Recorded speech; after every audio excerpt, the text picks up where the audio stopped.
இன்றைய தினம் மாலையிலே ஒரு தொலைக்காட்சி விவாதத்திலே கலந்து கொள்வதற்கான வாய்ப்பு கிடைத்திருந்தது. இந்த நாட்டினுடைய ஜனாதிபதி ரணில் விக்ரமசிங்க அவர்களுடைய பிரதிநிதி, இந்த நாட்டினுடைய எதிர்க்கட்சி தலைவர் சஜித் பிரேமதாசவினுடைய பிரதிநிதி, அதேபோல ஜேவிபி கட்சியினுடைய ஒரு பிரதிநிதியும் வந்திருந்தார்கள். நான் சொல்லுகிற விடயங்கள் எல்லாம் அவர்கள் பேசிய விடயங்கள் தான். இனிமேல் இந்த நாட்டினுடைய எதிர்க்கட்சி தலைவருடைய பிரதிநிதி ரணில் விக்ரமசிங்காவுடைய பிரதிநிதியை பார்த்து கேட்டார், இந்த நாட்டை நீங்கள் 6 தடவைகள் ஆண்டீர்கள், பிரதம மந்திரியாக இருந்தீர்கள், ஒரு தடவை கூட மக்கள் உங்களை நேரடியாக ஆளுவதற்கு அனுமதிக்கவில்லை, ஜனாதிபதியாக வருவதற்கு அனுமதிக்கவில்லை. இந்த 6 தடவைகள் பிரதம மந்திரியாக இருந்த பொழுது நீங்கள் தமிழ் மக்களுக்கு செய்திருக்கக்கூடிய நன்மைகளை பட்டியலிடுங்கள். அவர் உடனடியாக சொன்னார், ஜேவிபியினுடைய பிரதிநிதி சொன்னார், இந்த 6 தடவைகள் ரணில் விக்ரமசிங்கா பிரதம மந்திரியாக ஆளுகிற பொழுது நீங்கள் உங்களுடைய தலைவர் எதிர்க்கட்சி தலைவர் சஜித் பிரேமதாசா அமைச்சரவையை அலங்கரித்திருக்கிறார். ஆனபடியால் நீங்கள் உங்களுடைய தலைவர் செய்த மக்களுக்கு, தமிழ் மக்களுக்கு செய்த நன்மைகளை பட்டியலிடுங்கள் என்று கேட்டார். மற்றவர்களுக்கு கோபம் வந்துவிட்டது. அவர்கள் 2 பேரும் ஒன்று சேர்ந்து கேட்டார்கள், தமிழ் மக்களுடைய இதய பூமியாக இருக்கக்கூடிய வடக்கு கிழக்கை உடைத்தீர்களே, நீங்கள் இன்றைக்கு வரைக்கும் தமிழ் மக்களுக்கு செய்திருக்கக்கூடிய நன்மை என்ன என்று கூறுங்கள் என்று கேட்டார்கள். இவைகள் அத்துணையையும் பார்த்து கிரகித்துக் கொண்டிருந்த நான் இறுதியாக சொன்னேன், நீங்கள் அத்துணை பேரும் நல்ல விடயங்களை பற்றி மக்களுக்கு சொல்லி இருக்கிறீர்கள். இப்படியான விவாதங்களை அந்த ஊடகத்துக்கு சொன்னேன், நீங்கள் தொடர்ச்சியாக நடத்துவீர்களே ஆனால் இந்த நாட்டினுடைய ஜனாதிபதியாக அரியநேந்திரன் அவர்கள் வர முடியாது என்று நாங்கள் சொல்லிக் கொண்டிருக்கிறோம். வடக்கு கிழக்கில் அதுதானே எங்களுடைய இதய பூமி, அதுதான் எங்களுடைய தேசம், அதற்கு அவர் தான் ஜனாதிபதியாக வருவார் இந்த தேர்தல் முடிந்ததற்கு பிறகு. இதுதான் எங்களுடைய நிலைப்பாடாக இன்றைக்கு இருக்கிறது. இப்பொழுது ஸ்ரீகாந்தானன் அவர்களுடன் பேசிக் கொண்டிருந்த பொழுதும் அதைத்தான் அவர் சொன்னார். எங்களுடைய பிரதேசங்களில் இந்த நாடு எங்களுக்கும் சொந்தமானது. இந்த இலங்கையில் வடக்கு கிழக்கு தமிழ் பேசும் மக்களுக்கு சொந்தமானது. எங்களுக்கு சொந்தமான இந்த பிரதேசங்களில் நாங்கள் காட்டுகிற ஒருவர் தான் ஜனாதிபதியாக வர முடியும் என்பதை சொல்லுவதற்கான தேர்தலாக நாங்கள் இந்த தேர்தலை பயன்படுத்திக் கொள்ள வேண்டும் என்றுதான் நாங்கள் விரும்புகிறோம். அதை எங்களுடைய மக்கள் செய்து காட்டுவார்கள் என்கின்ற அசைக்க முடியாத நம்பிக்கை எங்களுக்கு இருந்து கொண்டிருக்கிறது. ஏனென்றால் தமிழ் தேசிய கட்சிகள் அத்துணை பேரும் நாங்கள் இன்றைக்கு ஒன்றுபட்டிருக்கிறோம். சிலர் புறக்கணியுங்கள் என்று சொல்லுகிறார்கள். அவர்கள் இந்த சீனிலேயே இல்லை. எந்த தேர்தலிலும் ஒரு 20% வாக்களிப்பதில்லை. அது கூட மிகப்பெரிய தவறு. 100க்கு 100% ஜனநாயகத்தில் வாக்களிக்க வேண்டும் என்றுதான் நாங்கள் விரும்புகிறோம். ஆனால் அந்த 20% எங்களுக்கு 20% ஆதரவு இருக்கிறது என்றவர்கள் சொன்னாலும் சொல்லக்கூடும். அந்த 20% உங்களுக்கு வந்த காலத்திலும் வாக்களிக்க போவதில்லை. அந்தபடியால் அவர்களை விட்டுவிட்டு ஒரு கட்சியினுடைய ஒரு சிறு குழு இன்றைக்கு அந்த கட்சியினுடைய மிக பெரும்பான்மையானவர்கள் தமிழ் தேசிய பொது வேட்பாளரோடு நிற்கிறார்கள், பகிரங்கமாகவே பேசுகிறார்கள். ஆனால் இன்றைக்கும் அவர்கள் முடிவெடுக்க முடியாமல் திணறிக் கொண்டிருக்கக்கூடிய அந்த நிலைமை தொடர்கிறது. அவர்கள் என்ன சொல்லுகிறார்கள்? அவர்கள் சொல்லுவது இதுதான், மிகப்பெரிய படித்தவர்கள் என்று பேசுகிறார்கள். இந்த நாட்டினுடைய அரசியல் அமைப்பில் இருக்கக்கூடிய ஒரு விடயம் 13வது சீர்திருத்தம் என்றால், அந்த சீர்திருத்தத்தை நடைமுறைப்படுத்துவதுதானே முறையாக இருக்க முடியும். ஆனால் அந்த சீர்திருத்தத்தில் இருக்கக்கூடிய விடயங்களை அவர் எத்தனை அழகாக சொல்லுகிறார்கள் பாருங்கள்.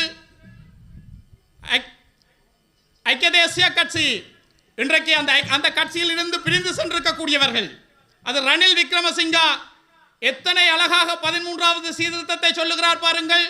அந்த சீர்திருத்தத்தில் இருக்கக்கூடிய போலீஸ் அதிகாரம் பற்றி பிறகு பேசலாம் என்கிறார்கள்.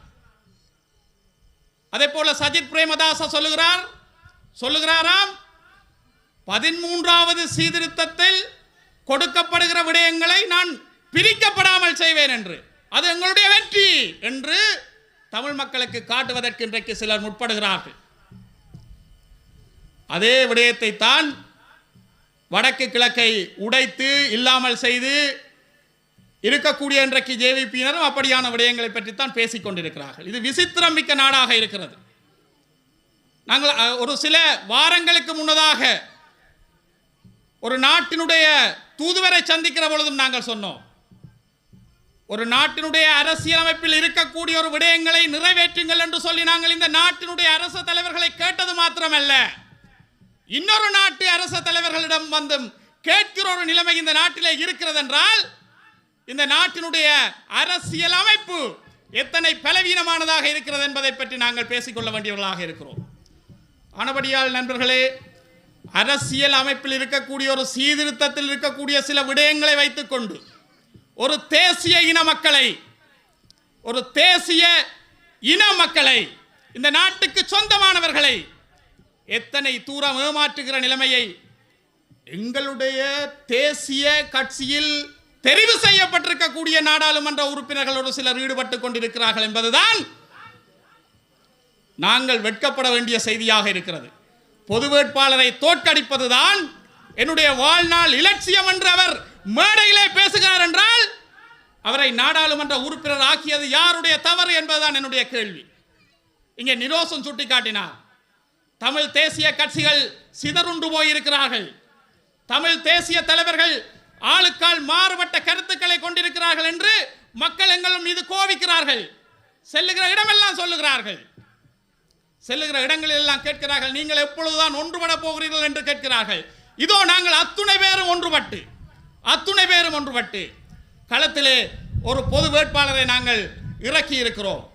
மட்டக்களப்பில் இருந்து வந்திருக்கக்கூடிய ஒரு மரத்தமிழன், அவர் இங்கே குறிப்பிட்டு சொன்னதை போல எந்த விதமான ஒரு பதவியும் தன்னை தேடி வராது என்று தெரிந்து கொண்டு களத்துக்கு வந்திருக்கக்கூடிய ஒருவர், கிழக்கில் இருந்து வடக்கு மக்கள் தனக்கு வாக்களித்து தன்னை ஒரு கௌரவமான நிலையில் கொண்டு வருவார்கள் என்கிற ஒரு நம்பிக்கையோடு எங்களை நம்பி வந்திருக்கக்கூடிய ஒரு மனிதராக அவர் இருக்கிறார். ஆனபடியால் என் அன்புக்குரியவர்களே, ஒரு அருமையான சந்தர்ப்பம் கிடைத்திருக்கிறது. தமிழ் தேசிய தலைமைகள் அத்துணை பேரும் ஒன்றுபட்டு வந்திருக்கக்கூடிய இந்த சந்தர்ப்பத்தை தமிழ் மக்கள் சரியான வகையிலே பயன்படுத்திக் கொள்ளுகிற பொழுதுதான் இந்த தேர்தல் மட்டுமல்ல, இனி வருகிற எந்த தேர்தலாக இருந்தாலும் வெறுமனே தேர்தல் என்பதற்காக மாத்திரமல்ல, தமிழ் மக்கள் மத்தியிலே இன்றைக்கு ஆயிரக்கணக்கான பிரச்சனைகள் இருக்கிறது. நான் சென்ற கூட்டத்திலும் அதை சொன்னேன். ஒரு காலத்தில் தமிழர் விடுதலை கூட்டணியாக ஒன்றுபடுவதற்கு முன்னர் தமிழரசும் தமிழ் காங்கிரசும் மாறி மாறி தங்களுக்குள்ளே முரண்பட்டு கொண்டிருந்த ஒரு நிலைமை இருந்தது. ஆனால் 70களுக்கு பிறகு இலங்கை தமிழரசு கட்சி தன்னுடைய கொடியை நாட்டியது. அது தந்தை செல்வாவினுடைய காலத்தில். அவர்தான் தமிழ் மக்களுடைய இன்றைக்கும் எல்லோராலும் மதிக்கப்படுகிற ஒரு தேசிய தலைவராக உயர்ந்து நின்றிருக்கக்கூடிய ஒரு மகத்தான தலைவர். அந்த தலைவர் தான் அந்த கட்சியினுடைய ஸ்தாபக தலைவராக இருந்தார். அந்த தலைவர் வெற்றி வாய்ப்பை இழந்திருந்திருக்கக்கூடிய ஜிஜி பொன்னம்பலமுடைய வீடு நோக்கி சென்று அவருடைய வீட்டு வாசலிலே அவர் சொன்னார், பொன்னம்பலம், நாங்கள் எங்களுடைய இனம் இன்றைக்கு மிக மோசமான நிலைமையிலே இருக்கிறது, என்றைக்கும் இல்லாத ஒரு நெருக்கடியை சந்தித்துக் கொண்டிருக்கிறது. சொன்ன காலம் இன்றைக்கு 50 ஆண்டுகளுக்கு முன்னால். ஆனால் 50 ஆண்டுகள் பின்னோக்கி கடந்து வந்திருக்கக்கூடிய இந்த நேரத்தில் வடக்கு கிழக்கு உடைக்கப்பட்டு ஏராளமான புத்த விகாரைகள், பௌத்த மக்கள் வாழாத இடங்களிலே முளைத்து தமிழ் மக்களுடைய காணிகள் சுவீகரிக்கப்பட்டு ஒவ்வொன்றாக சிங்கள பிரதேசங்களாக பல கிராமங்கள் மாற்றப்பட்டு தமிழ் மக்களுடைய விவசாய நிலங்கள் தொடக்கம் வயல் வெளிகள் தொடக்கம் அத்துணையும் தமிழ் மக்களிடம் இருந்து பிரிக்கப்பட்டு தமிழ் மக்கள் மிக நெருக்கடியான நிலைமையில் இருந்து கொண்டிருக்கக்கூடிய இந்த நேரத்தில் தமிழ் தேசிய கட்சிகள் ஒன்றுபட்டு தமிழ் மக்கள் அத்துணை பேரும் ஒன்றுபட வேண்டிய ஒரு வரலாற்று தேவை இருக்கக்கூடிய இந்த நேரத்தில் பொது வேட்பாளர் இங்கே களத்திலே நிற்கிறார், தமிழ் தேசிய கட்சிகளுடைய வேட்பாளராக. அன்படியாலே அன்புக்குரிய மக்களே, 1000 நெருக்கடிகளுக்குள்ளே இருக்கக்கூடிய மக்கள் நீங்கள். எங்களுக்கு வாக்களிக்க போகிற மக்களை எங்களுக்கு தெரியும். பல நெருக்கடிகள் அவர்களுக்கு இருக்கிறது. இங்கே இருக்கக்கூடிய பெண்களை பார்க்கிறேன். காலையில் விடிந்தால் என்ன உணவு சமைப்பது என்பதை கூட நெருக்கடி பலருக்கு இருக்கிறது. பல வீடுகளிலே பிள்ளைகளை பாடசாலைக்கு அழைத்து செல்கிற பெற்றோர்கள், அந்த பெற்றோர்கள் பாடசாலைகளே அபியாச புத்தகங்களை வாங்கி கொடுக்க வேண்டும் என்னுடைய பிள்ளைக்கு, கிழிந்து போன புத்தகப்பை வாங்கி கொடுக்க வேண்டும் என்னுடைய பிள்ளைக்கு என்ற நெருக்கடிகள் இருக்கிறது. எத்தனையோ பல பொருளாதார நெருக்கடிகளை தாங்கிக் கொண்டிருக்கக்கூடிய மக்கள் நீங்கள். ஆனால் அவை அத்துணையையும் விட ஒரு தேசிய இனமானம் மிக்கவர்களாக, சுயமரியாதை மிக்கவர்களாக எங்களுடைய மக்கள் மீண்டு எழுந்திருக்கிறார்கள் என்கிற செய்தியை வருகிற 21ஆம் தேதி நாங்கள் அத்துணை பேரும் சரியான முறையிலே வெளிப்படுத்த வேண்டும் என்கின்ற ஒரு கோரிக்கையோடு இந்த நல்ல சந்தர்ப்பத்தை வழங்கி இருக்கக்கூடிய உங்கள் அனைவருக்கும் நன்றி கூறி விடைபெறுகிறேன். நன்றி. ஜனாதிபதி தேர்தலிலே சங்க சின்னத்திலே போட்டி போட்டுக் கொண்டிருக்கின்ற தமிழ் தேசிய பொதுக்கட்டமைப்பினுடைய வேட்பாளர் திரு ப. அரியநேந்திரன் அவர்களுடைய தேர்தல் பிரச்சார கூட்டத்திற்கு தலைமை தாங்கி கொண்டிருக்கின்ற தலைவர் அவர்களே, இந்த கூட்டத்திலே கலந்து கொண்டிருக்கின்ற முன்னாள் பாராளுமன்ற உறுப்பினர்களான சிரேஷ்ட சட்டத்தரணி திரு ஸ்ரீகாந்தா அவர்களே, EPRLF கட்சியினுடைய தலைவர் திரு சுரேஷ் பிரேமச்சந்திரன் அவர்களே, முன்னாள் வலிகாமம் கிழக்கு பிரதேச சபையினுடைய தவிசாளர் நிரோஷன் அவர்களே, இங்கே பேசிவிட்டு சென்றிருக்கின்ற முன்னாள் மாகாண சபை உறுப்பினர் திரு கஜதீபன் அவர்களே, முன்னாள் வலிகாமம் தெற்கு பிரதேச சபையினுடைய தலைவர் தர்ஷன் அவர்களே, இந்த நிகழ்விலே கலந்து கொண்டிருக்கக்கூடிய எங்களுடைய உறவுகளே, உங்கள் எல்லோருக்கும் என்னுடைய இந்நேர வணக்கங்களை தெரிவித்துக் கொண்டு ஒரு சில விடயங்களை மாத்திரம் நான் பேசிவிட்டு செல்லலாம் என்று நான் நினைக்கின்றேன். எங்களுடைய அன்புக்குரியவர்களே, இந்த தேர்தலிலே நீங்கள் ஒரு விடயத்தை நாங்கள் உற்று நோக்க வேண்டும். ஏன் நாங்கள் இந்த பொது வேட்பாளரை நாங்கள் இந்த தேர்தலிலே களமிறக்கி இருக்கின்றோம் என்கின்ற ஒரு விடயத்தை நாங்கள் பார்க்க வேண்டும். என்னை பொறுத்தவரையிலே நான் சொல்லுவேன், இந்த தமிழ் பொது வேட்பாளரை களமிறக்குவது என்று தமிழ் மக்கள் எல்லோரும் ஒன்றாக இணைந்து எடுத்த தீர்மானம் என்பது 2009ஆம் ஆண்டு தமிழீழ விடுதலை புலிகளுடைய மௌனிப்புக்கு பின்னாடி எடுக்கப்பட்ட மிக காத்திரமான மிகச்சிறந்த தீர்மானங்களில் ஒன்றாக இருக்கும் என்று நான் சொல்லுவேன். அன்புக்குரியவர்களே, நீங்கள் ஒரு விடயத்தை நீங்கள் உற்று பார்க்க வேண்டும். 2009ஆம் ஆண்டு வரை எங்களுடைய இனம் ஒரு தலைமையின் கீழே எழுச்சி பெற்றிருந்தது. பலத்தினுடைய உச்சத்திலே, உலகத்திலே எந்த மூலையில் வாழுகின்ற தமிழினமாக இருந்தாலும் சரி, தமிழனாக இருந்தாலும் சரி, ஒரு தலைமையின் கீழ், ஒற்றை தலைவரின் கீழ் நாங்கள் அணிதிரண்டு சுயமரியாதையோடு இருந்தவர்கள். 2009ஆம் ஆண்டு விடுதலை புலிகளுடைய மௌனிப்புக்கு பின்னர் படிப்படியாக எங்களுடைய பலம், எங்களுடைய அரசியல் பலம் சிதைக்கப்பட்டது. எங்களுடைய அரசியல் தலைமைகள் சிதறுண்டது. நாங்கள் 2024ஆம் ஆண்டிலே மிக பலவீனமானவர்களாக, எங்களுடைய அரசியல் தலைமைகள் பல கூறுகளாக பிரிக்கப்பட்டு, ஒவ்வொரு கட்சிகளுக்கும் இடையிலும் மோதல், ஒவ்வொரு கட்சிக்கும் உள்ளேயும் மோதல் என்கின்ற ஒரு அவல நிலையிலே நாங்கள் நின்று கொண்டிருந்த சந்தர்ப்பத்திலே தமிழினத்தை மீண்டும் ஒரு நிலையில் கொண்டு வருவதற்கான முயற்சியாக தமிழ் தேசிய பொது கட்டமைப்பு உருவாக்கப்பட்டிருக்கிறது. உண்மையிலே 7 கட்சிகள் இதிலே அங்கம் வகிக்கின்றன.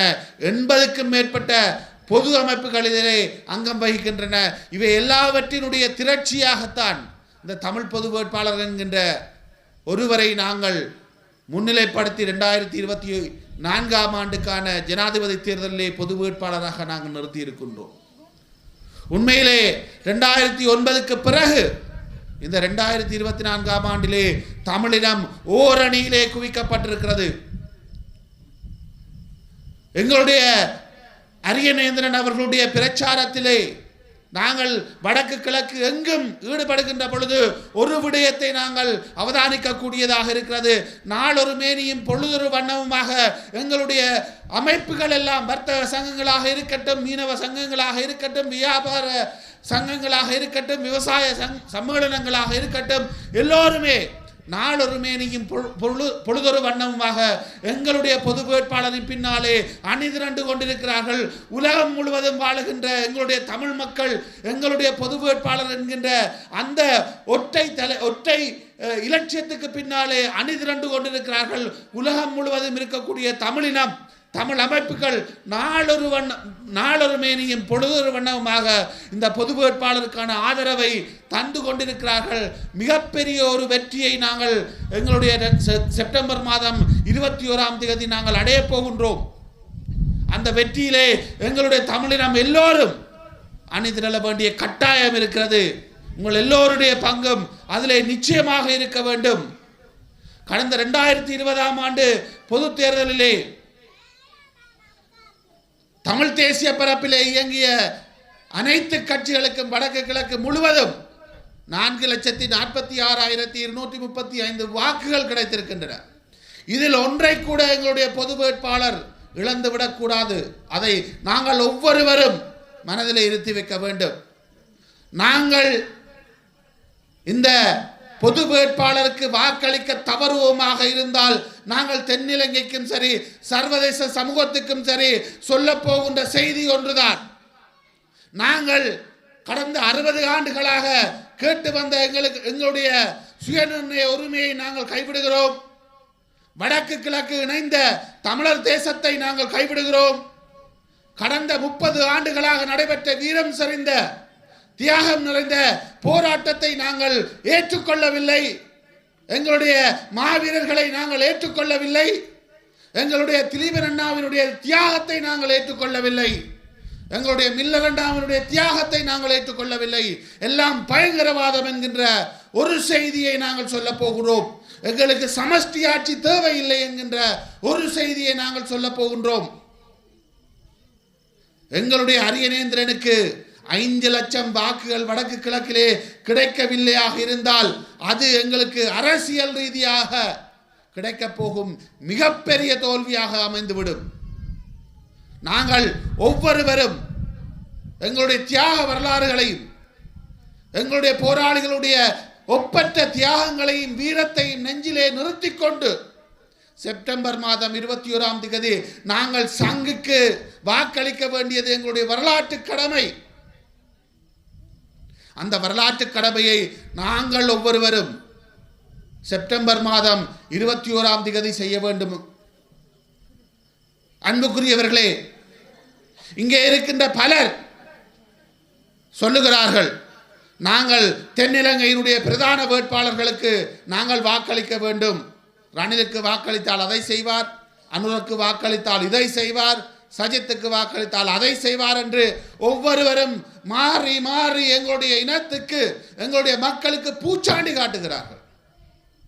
கடந்த 60 வருடங்களாக நாங்கள் எங்களுடைய சிங்கள பேரினவாத தலைவர்களுக்கு நாங்கள் வாக்களித்திருக்கிறோம். கடந்த 40 வருடங்களாக ஜனாதிபதி தேர்தல்கள் நடைபெற்றுக் கொண்டிருக்கிறது. அதிலே ஒவ்வொரு முறையும் நாங்கள் வாக்களித்திருக்கிறோம். கடந்த 2019ஆம் ஆண்டுக்கு பிறகு சரத் பொன்சேகாவுக்கு வாக்களித்தோம், மைத்திரிபால சிறிசேனாவுக்கு வாக்களித்தோம், சஜித் பிரேமதாசாவுக்கு வாக்களித்தோம். எங்களுடைய இனம் ஈட்டில் கண்டது என்ன? எங்களுக்கு சமஷ்டியும் கிடைக்கவில்லை, பொருளாதார சுபிட்சமும் கிடைக்கவில்லை. மாறாக எங்களுடைய வாக்கிலே வென்று ஜனாதிபதியாகிய மைத்திரிபால சிறிசேன எதையுமே செய்யவில்லை.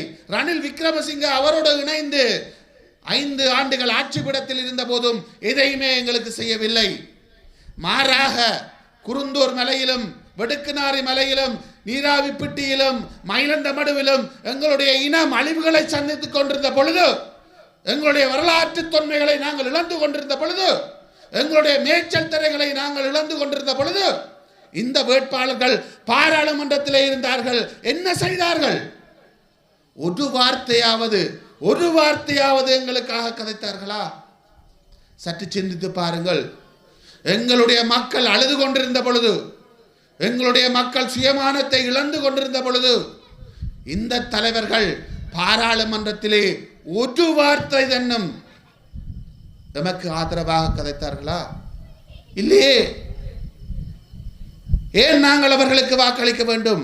அவர்கள் இன்று தங்களுடைய தேர்தல் விஞ்ஞாபனத்திலே சொல்லியிருக்கின்ற விடயம் ஒற்றை ஆட்சி, அதிலும் 13ஆம் திருத்த சட்டத்தை விட குறைந்த அதிகாரங்கள்.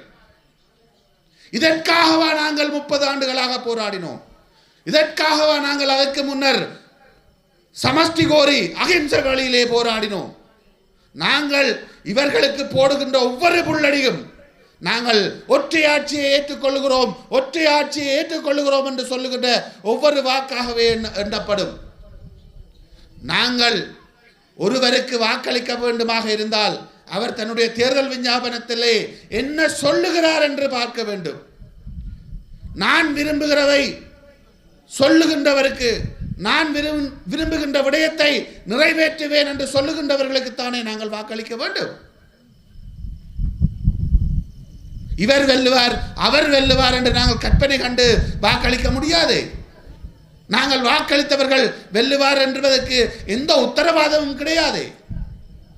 ஆகவே இந்த 3 பிரதான வேட்பாளர்களும் சொல்லுகின்ற விடயங்கள் தமிழினத்துக்கோ தமிழ் மக்களுக்கோ பிரயோசனமானதா? எங்களுடைய 60 ஆண்டுகால வேணவாவை நிறைவேற்றுமா? இல்லை என்றால் எங்களுடைய சங்க சின்னத்திலே நாங்கள் கேட்கின்றோம், நாங்கள் தேர்தல் விஞ்ஞாபனத்தை வைத்திருக்கிறோம், வடக்கு கிழக்கு தமிழ் மக்களுடைய தேசம், எமக்கு சுயநிர்ணய உரிமை இருக்கிறது, இங்கே சமஷ்டி ஆட்சி கொண்டு வரப்பட வேண்டும் என்கின்ற விடயங்களை நாங்கள் சொல்லியிருக்கிறோம். இவற்றை ஏற்றுக்கொள்ளுகின்றவர்கள், இவை எங்களுக்கு கிடைக்க வேண்டும் என்று எதிர்பார்க்கின்ற ஒவ்வொரு தமிழரும் எங்களுடைய சங்க சின்னத்துக்கு வாக்களிக்க வேண்டும். அன்புக்குரியவர்களே, கடந்த காலங்களிலே இந்த சிங்கள ஆட்சியாளர்கள் எங்களுடைய வாக்குகளை பெற்றிருந்த பொழுதிலும் நமக்கு எந்த ஒரு பொருளாதார சுபீட்சத்தையும் தந்துவிடவில்லை என்பதை நீங்கள் ஞாபகத்திலே வைத்துக் கொள்ளுங்கள். குறைந்தபட்சம் வடக்கு மாகாண சபையினுடைய முதலமைச்சராக இருந்த CV விக்னேஸ்வரன் அவர்கள் வடக்கு மாகாண சபையினுடைய பொருளாதாரத்தை மேம்படுத்துவதற்காக முதலமைச்சர் நிதியத்தை உருவாக்குவதற்கு அனுமதி தாருங்கள் என்று கேட்டார். புலம்பெயர்ந்த தமிழ் மக்களிடமிருந்து நாங்கள் நிதியை பெற்று எங்களுடைய வடக்கு கிழக்கை அபிவிருத்தி செய்கிறோம், முதலமைச்சர் நிதியத்துக்கு அனுமதி தாருங்கள் என்று கேட்டார். அதற்கு கூட அனுமதி வழங்குவதற்கு இந்த பேரினவாத தலைவர்களுக்கு விருப்பம் இருக்கவில்லை. காங்கேசன் துறைமுகத்தை அபிவிருத்தி செய்வதற்கு அவர்கள் தயாரில்லை. இங்கிருந்து இந்தியாவுக்கு கப்பல் போவதை அவர்கள் ஜீரணிக்கவே இல்லை. பலாலியிலே சர்வதேச விமான நிலையத்தை உருவாக்குவதற்கு அவர்கள் தயாராக இல்லை. இன்று புலம்பெயர் தேசங்களிலே இருக்கக்கூடிய எங்களுடைய செல்வந்தர்கள் தங்களுடைய முதலீடுகளை கொண்டு வருவதற்கு அவர்களுக்கு தேவையானது போக்குவரத்து மார்க்கம். அவர்கள் நேராக பலாலிக்கு வந்து விடுவார்கள், வடக்கு கிழக்கு முன்னேறிவிடும். ஆகவே பலாலி விமான நிலையத்தை முடக்கி வைத்திருக்க வேண்டும் என்று கங்கணம் கட்டி கொண்டிருக்கிறது இந்த சிங்கள பேரினவாதம். அவர்களுக்கு பலாலியை முன்னேற்றுவதற்கு, பலாலிலே ஒரு சர்வதேச விமான நிலையத்தை செய்வதற்கு அவர்கள் தயாராக இல்லை, அல்லது வடக்கு கிழக்கிலே செய்வதற்கு தயாராக இல்லை. வடக்கு கிழக்கிலே ஒரு கிரிக்கெட் மைதானத்தை கூட அமைப்பதற்கு அவர்கள் தயாராக இல்லை. வடக்கு கிழக்கிலே ஒரு சர்வதேச தரம் வாய்ந்த உதைபந்தாட்ட மைதானத்தை அமைப்பதற்கு கூட அவர்கள் தயாராகவில்லை. கிரிக்கெட் மைதானம் இங்கு வருமாக இருந்தால் யாழ்ப்பாணமோ அல்லது வடக்கோ அந்த மைதானத்துக்கு வரும் சுற்றுலா பயணிகளாலும் வெளிநாட்டு வீரர்களாலும் நாங்கள் அபிவிருத்தி அடைந்து விடுவோம். அவர்களுக்கு பொருளாதாரத்தில் நாங்கள் முன்னேறுவதற்கும் அதை அனுமதிப்பதற்கும் கூட மாறி மாறி கடந்த காலங்களிலே வந்த ஆட்சியாளர்களுக்கு விருப்பம் கிடையாது. இந்த தேர்தலிலே நாங்கள் வாக்கு போட்டு ஆட்சி மாற்றத்தை கொண்டு வந்தால் அந்த ஆட்சி மாற்றத்தால் வரக்கூடிய பொருளாதார சுபீட்சம் தென்னிலங்கைக்கு வருமே தவிர வடக்கு கிழக்குக்கு ஒருபோதும் வரப்போவதில்லை. வேண்டுமாக இருந்தால் 4-5 எலும்பு துண்டுகள் எங்களை நோக்கி விசிறப்படும். அதைவிட கனதியான பொருளாதார மாற்றம் எங்களுடைய மண்ணிலே எங்களுடைய ஆட்சி நிலைபெறும் வரை எங்களாலே பொருளாதார சுபீட்சத்தை நாங்கள் எதிர்பார்க்க முடியாது. எங்களோட மண்ணை நாங்கள் ஆளுகின்ற பொழுதுதான் இந்த மண்ணினுடைய உண்மையான பொருளாதார அபிவிருத்தி ஏற்படும். அதற்கு எங்களுக்கு தேவை சமஷ்டி. எங்களுடைய கைகளிலே அதிகாரம். அந்த அதிகாரத்தை இவர்கள் தராத வரையில் உண்மையான அபிவிருத்தி இங்கு வரப்போவதும் கிடையாது. மயிலிட்டியிலே மீனவ துறைமுகம் ஒன்றை நிறுவுகிறோம் என்று பேக்காட்டினார்கள். அது எங்கே இப்பொழுது? எங்கே? ஆகவே இந்த பொருளாதாரத்தை கொண்டு வரப்போகிறோம் என்று சொல்லுகின்ற பம்மாத்துகள் எல்லாம் எங்களை ஏமாற்றுகின்ற ஒரு விடயங்களை தவிர எமக்கான உண்மையான பொருளாதார சுபிட்சத்தை கொண்டு வரப்போவதில்லை. நாங்கள் இந்த தேர்தலில் ஒரு விடயத்தை சொல்லுகிறோம். வடக்கு கிழக்கிலே இருக்கக்கூடிய தமிழ் மக்கள் வேண்டி நிற்பதெல்லாம் எங்களுடைய 60 ஆண்டுகால போராட்டம், 60 ஆண்டுகாலமாக நாங்கள் செய்த தியாகம், நாங்கள் 60 ஆண்டுகளாக செய்த வீர போராட்டம் எல்லாம் எங்களுடைய சுயநிர்ணய உரிமைக்காக, எங்களுடைய சமஷ்டிக்காக என்று நாங்கள் சங்குக்கு வாக்களிப்போம். தென்னிலங்கை தன்னுடைய தலைவரை தெரிவு செய்யட்டும். நாங்கள் செப்டம்பர் 22ஆம் தேதி அந்த தலைவருடன் எங்களுடைய தமிழ் தலைமைகள் பேச்சுவார்த்தை நடத்துவதற்கு தயாராக இருக்கிறோம். யாராவது விரட்டும், ரணிலாகவும் இருக்கலாம், அனுரவாகவும் இருக்கலாம், அல்லது சஜித்தாகவும் இருக்கலாம். நாங்கள் பேசுவதற்கு தயாராக இருக்கிறோம். தென்னிலங்கை மக்கள் தங்களுடைய தலைவரை தெரிவு செய்யட்டும். வடக்கு கிழக்கு மக்கள் எங்களுக்கு என்ன வேண்டும் என்பதை இந்த தேர்தலில் நாங்கள் சொல்லுவோம். அதன் பின்னர் நாங்கள் பேச்சுவார்த்தையினூடாக எங்களுடைய இனப்பிரச்சனையை நாங்கள் தீர்த்துக் கொள்ளுவோம். எனவே என்னுடைய அன்புக்குரியவர்களே, இந்த தேர்தலிலே செப்டம்பர் 21ஆம் தேதி சங்கினுடைய ஒலி வடக்கு கிழக்கு எங்கும் கேட்க வேண்டும். செப்டம்பர் 21ஆம் தேதி வரை இந்த சங்குக்கு எதிராக சில எங்களுடைய துரோக கும்பல்களும் இங்கே வேலை செய்து கொண்டிருக்கிறார்கள். அந்த துரோக கும்பல்களினுடைய அரசியல் அஸ்தமனத்திற்கான சங்கை நாங்கள் செப்டம்பர் 22 உதவுவோம். தமிழ் மக்கள் எல்லோரும் சேர்ந்து உதவ வேண்டும். இவர்கள் எங்களுடைய ஒற்றுமையை சிதைக்கின்றார்கள். எங்களுடைய வேண வாக்களை காட்டிக் கொடுக்கிறார்கள்.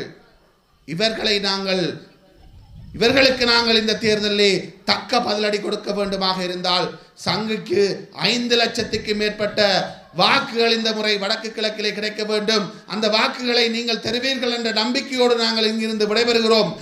பொங்கு தமிழருக்கு இன்னல் இழைத்தால் சங்காரம் நிஜம் என்று சங்கே முழங்கு, சங்கே முழங்கு, சங்கே முழங்கு என்று கேட்டு விடைபெறுகிறேன். இன்றைய நாளில் நீங்கள் கேட்கலாம், அதாவது இலங்கையினுடைய ஒரு இனவாதம் கலந்த ஒரு அரசியல் நிலைமைகளுக்குள் ஒரு தமிழர் ஒருவர் ஜனாதிபதியாக வர முடியாது என்று தெரிந்த கொண்டும் இந்தளவு தூரம் முன்னாள் பாராளுமன்ற உறுப்பினர்கள், வடமாகாண சபை உறுப்பினர்கள், பிரதேச சபையினுடைய தவிசாளர்கள், பல்வேறுபட்ட அரசியல் கட்சிகளுடைய பிரமுகர்கள் என்று எல்லாம் கூடி வந்து இந்த மண்ணிலே இருந்து எதற்காக இவர்கள் ஒரு கூட்டத்தை நடாத்தி கொண்டிருக்கின்றார்கள் என்ற கேள்வி உங்களிடம் இருக்கும். உண்மையிலேயே இந்த நாட்டிலே ஒரு தமிழர் ஒருவர் நிச்சயமாக ஜனாதிபதியாக இன்றைக்கு அல்ல என்றைக்கும் வர முடியாத அளவிற்குத்தான் இந்த தேசத்தினுடைய இனவாத கட்டமைப்பு கட்டமைக்கப்பட்டிருக்கின்றது.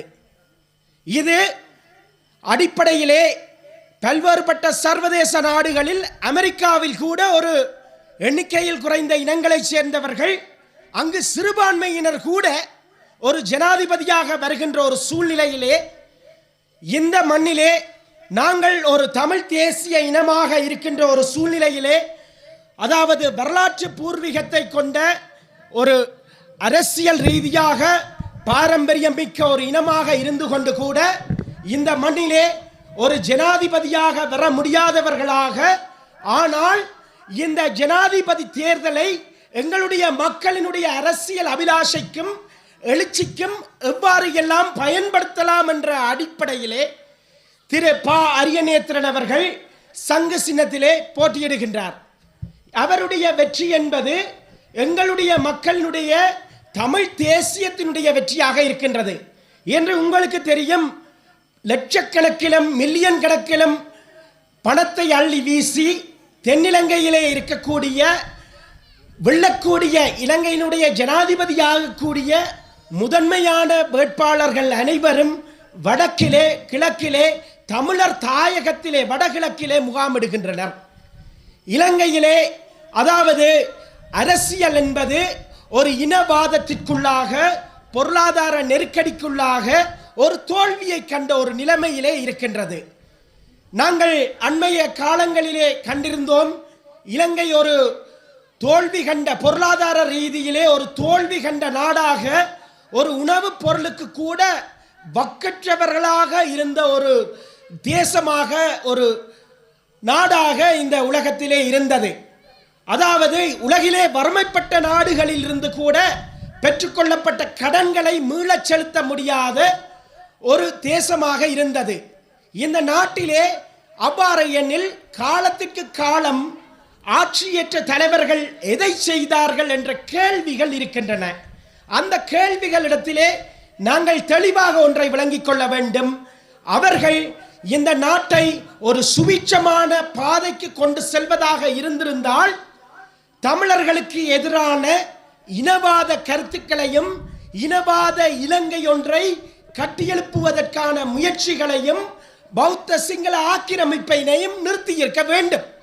அதற்காக அந்த இனவாதத்தை விஸ்தரிக்கின்றோம் என்ற அடிப்படையிலே எங்களுடைய மக்கள் மீது மிக பாரதூரமான ஒரு இனப்படுகொலை ஒன்றை செய்து எங்களுடைய மக்களுடைய அரசியல் அபிலாஷைகளை ஒரு கிஞ்சித்தும் கண்டுகொள்ளாதவர்களாக எங்களுடைய மக்கள் மீது மிகவும் ஒரு இக்கட்டான சூழ்நிலைகளை ஏற்படுத்தி வந்திருக்கின்றார்கள்.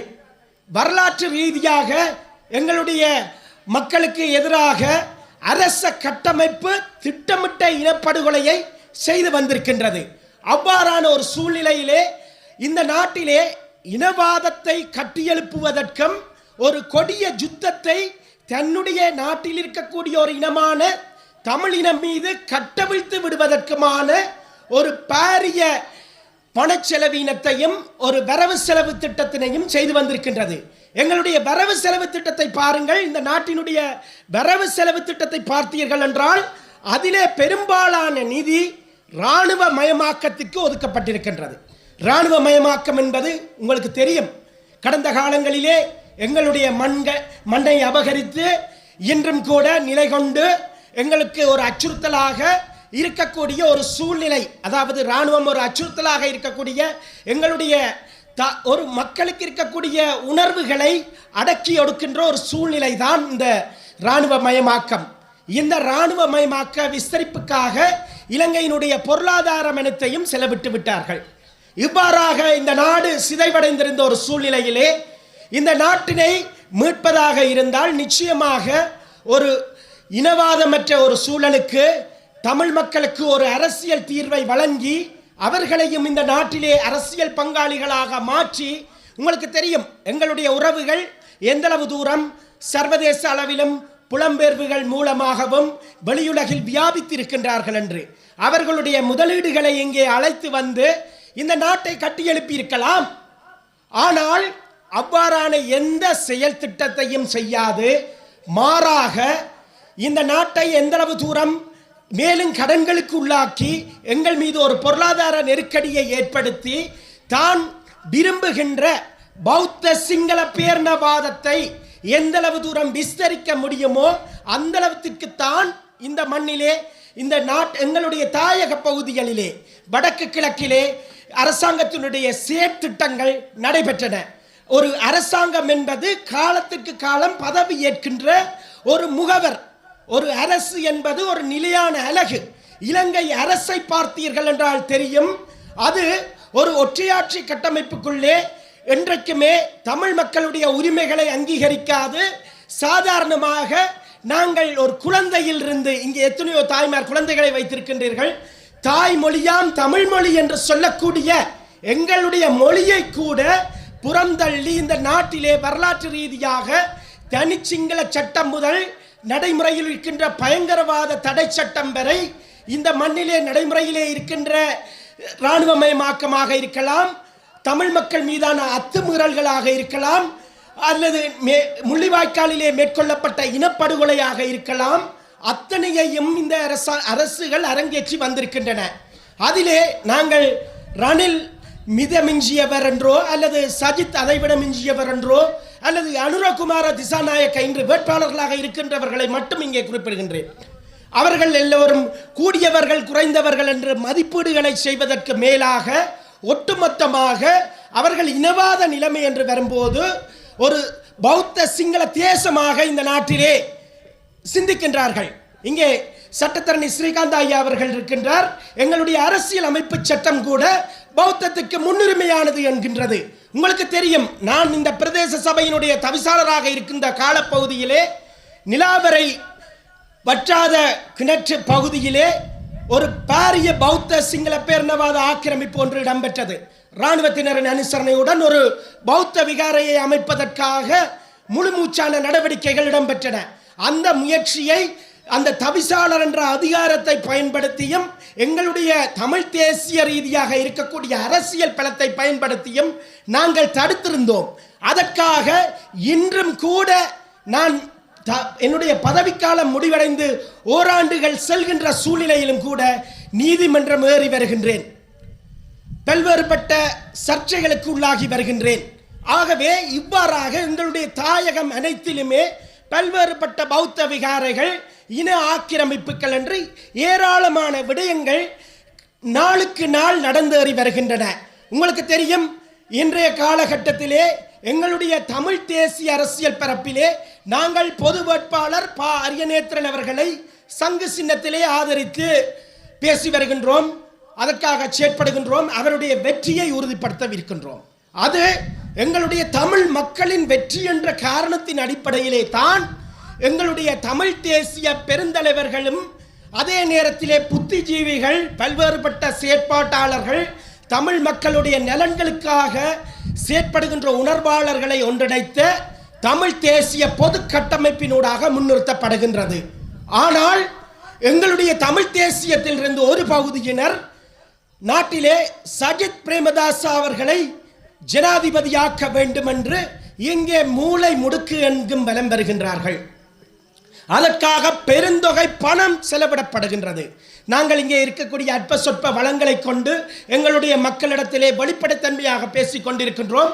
ஆனால் மூளை முடுக்கு எங்கு மில்லியன் கணக்கிலே உருள்கின்றது.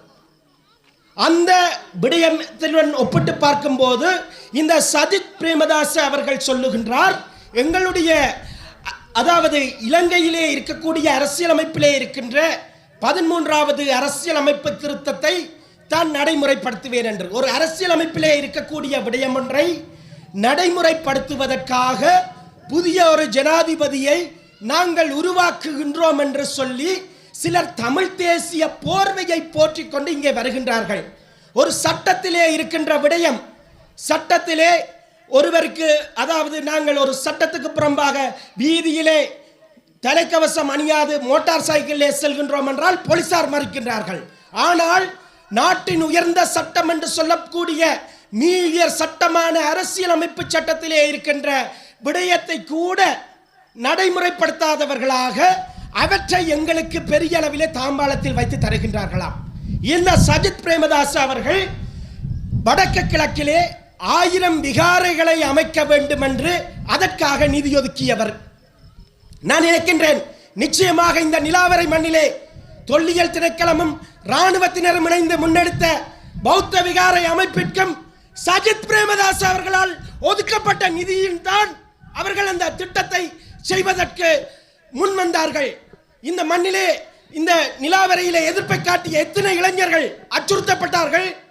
அவ்வாறு எல்லாம் இந்த சிங்கள பேரினவாதத்தை முன்னெடுத்த தலைவர்களை நோக்கி எங்களுடைய தலைவர்கள் ஒரு மிக பாரதூரமான ஒரு தமிழ் தேசிய விரோத நிகழ்ச்சி நிரலிலே பிரச்சாரம் ஒன்றை முன்னெடுக்குகின்றார்கள் என்றால் இங்கே என்ன நடக்கின்றது தமிழ் தேசியத்திற்குள்ளே என்ற கேள்வி இருக்கின்றது. இவ்வாறான ஒரு ஆபத்தான நிலைமையிலே தான் இந்த அரசியல் சந்திப்புகள் நடந்து வருகின்றன. அடுத்து இங்கே பேசப்பட இன்னொரு தரப்பினர் ரணில் விக்ரமசிங்க அவர்களை கொண்டு வருகின்றார்கள். அவர்கள் பெரிய அளவிலே இந்த மண்ணிலே வெற்றியை கொண்டு வரப்போகின்றார்களாம், அபிவிருத்தியை கொண்டு வரப்போகின்றார்களாம், இனப்பிரச்சனையை தீர்க்கப் போகின்றார்களாம் என்ற எல்லாம் பல்வேறுபட்ட கதைகள். ரணில் விக்ரமசிங்க அவர்களுக்கு அவர்களுடைய வம்சா வழி ரீதியாக எத்தனையோ தடவை இந்த இலங்கையினுடைய ஆட்சி பீடம் ஆசனத்தை கொடுத்து அழகு பார்த்திருக்கின்றது.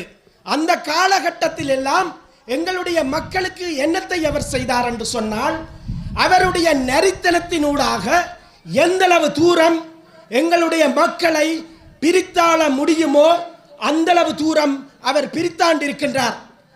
எங்களுடைய விடுதலை போராட்டத்தை இரண்டுபடுத்தியமை, அதே தொடர்ந்து எங்களுடைய மக்களிடத்திலே இருக்கக்கூடிய பலதரப்பட்ட பிரச்சனைகளுக்கு அவருடைய அரசியல் நாசுக்கான முயற்சிகளின் ஊடாக, ஒரு புன்னகை ஊடாக எல்லாவற்றையும் புறந்தள்ளி விட்டு செல்கின்ற ஒரு சூழ்நிலை தான் காணப்பட்டது.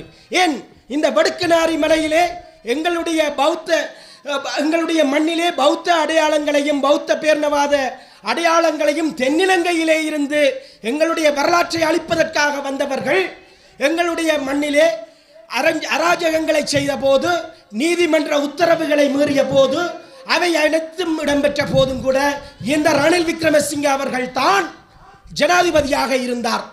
அதற்கு அடுத்தபடியாக அடக்குமுறை, ஒடுக்குமுறை என்று அனைத்தையும் உடைத்தெறிவேன் என்ற ஒரு கோஷத்துடன் வெள்ளை, அதாவது சிவப்பு சீருடை அணிந்ததாக ஒரு இடதுசாரி பாங்கான கண்ணோட்டத்திலே ஒருவர் வருகின்றார். அவர்தான் அனுரகுமார திசாநாயக்க.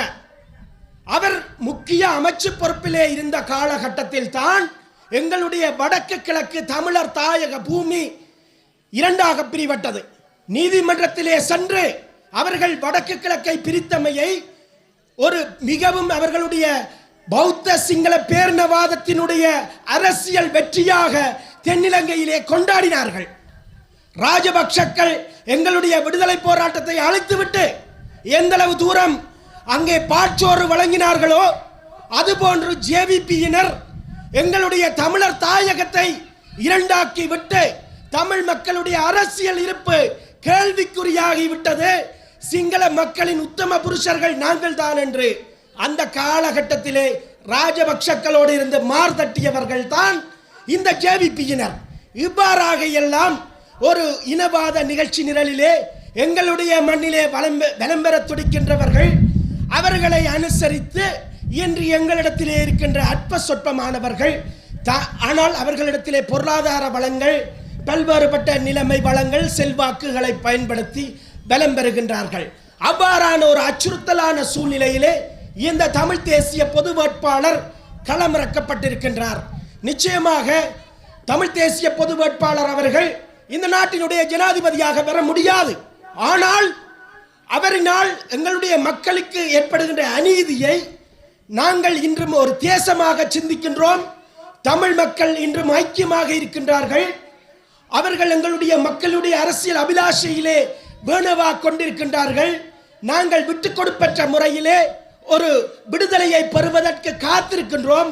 அது ஜனநாயக வழியிலே இலங்கையினுடைய அரசியல் சூழ்நிலைகளுக்குள்ளாக இருக்கின்றது என்ற ஒரு தகவலை வெளிப்படுத்துவதற்கு, ஒரு வரலாற்று ஆதாரத்தை முன்கொண்டு செல்வதற்குத்தான் இந்த சங்கு சின்னத்துக்கு வாக்களிக்க கோருகின்றோம். இன்று நாங்கள் வீடு வீடாக வரும்போது மக்கள் எங்களை பார்த்து கேட்கின்றார்கள், நீங்கள் இரண்டுபட்டிருக்கின்றீர்கள், எல்லோரும் உடைந்திருக்கின்றீர்கள் என்று. அந்த சூழ்நிலையிலே மக்களை நோக்கி நாங்கள் பதிலளிக்கின்றோம்.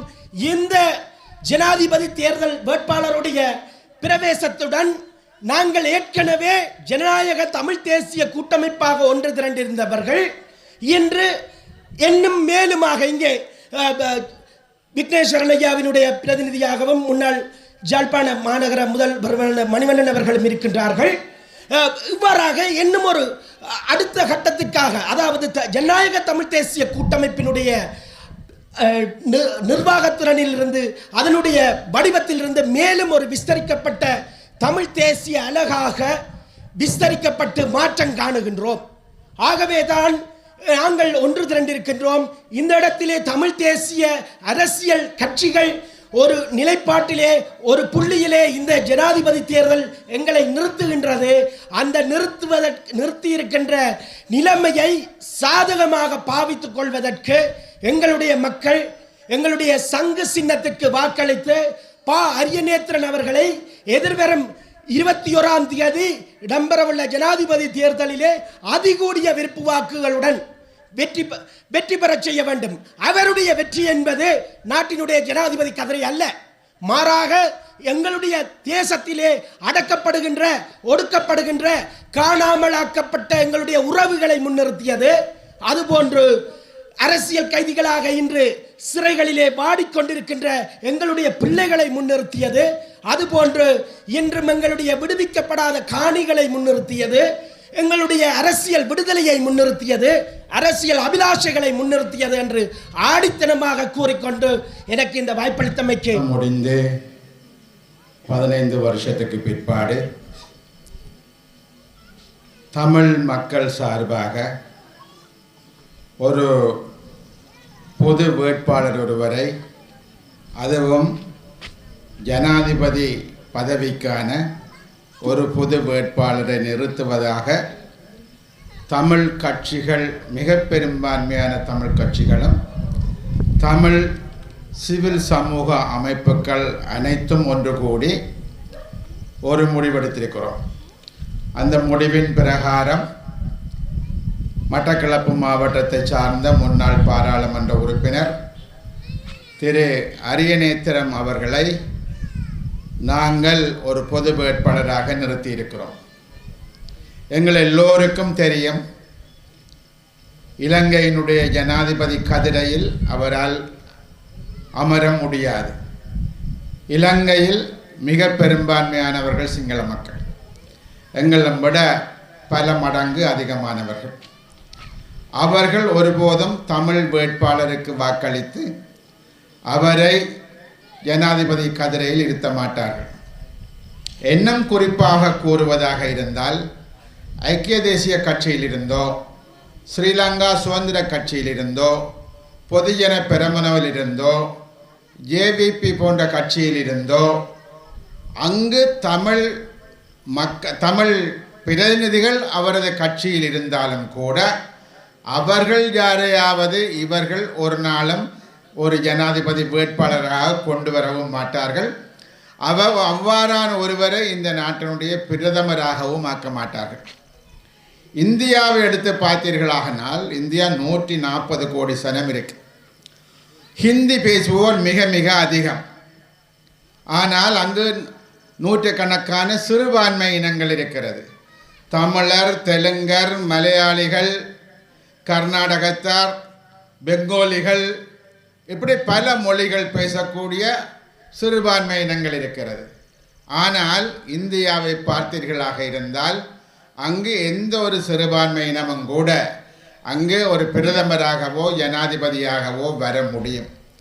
அவ்வாறான இங்கு இருக்கக்கூடிய இனவாதங்கள் என்பது அங்கு இல்லை. அவ்வாறான ஒரு நிலைமை இந்திய தேசத்தில் இருக்கிறது. அது மாத்திரமில்லை, இங்கிலாந்தை பாருங்கள், UK இங்கிலாந்தை பாருங்கள். இங்கிலாந்து ஒரு காலகட்டத்தில் உலகத்தின் மிக பெரும் பகுதியை தனது ஆளுமைக்குள் வைத்திருந்தது. இப்பொழுது இங்கிலாந்தினுடைய பிரதமர், கடந்து போன இங்கிலாந்தினுடைய பிரதமர் ஒரு இந்தியன்.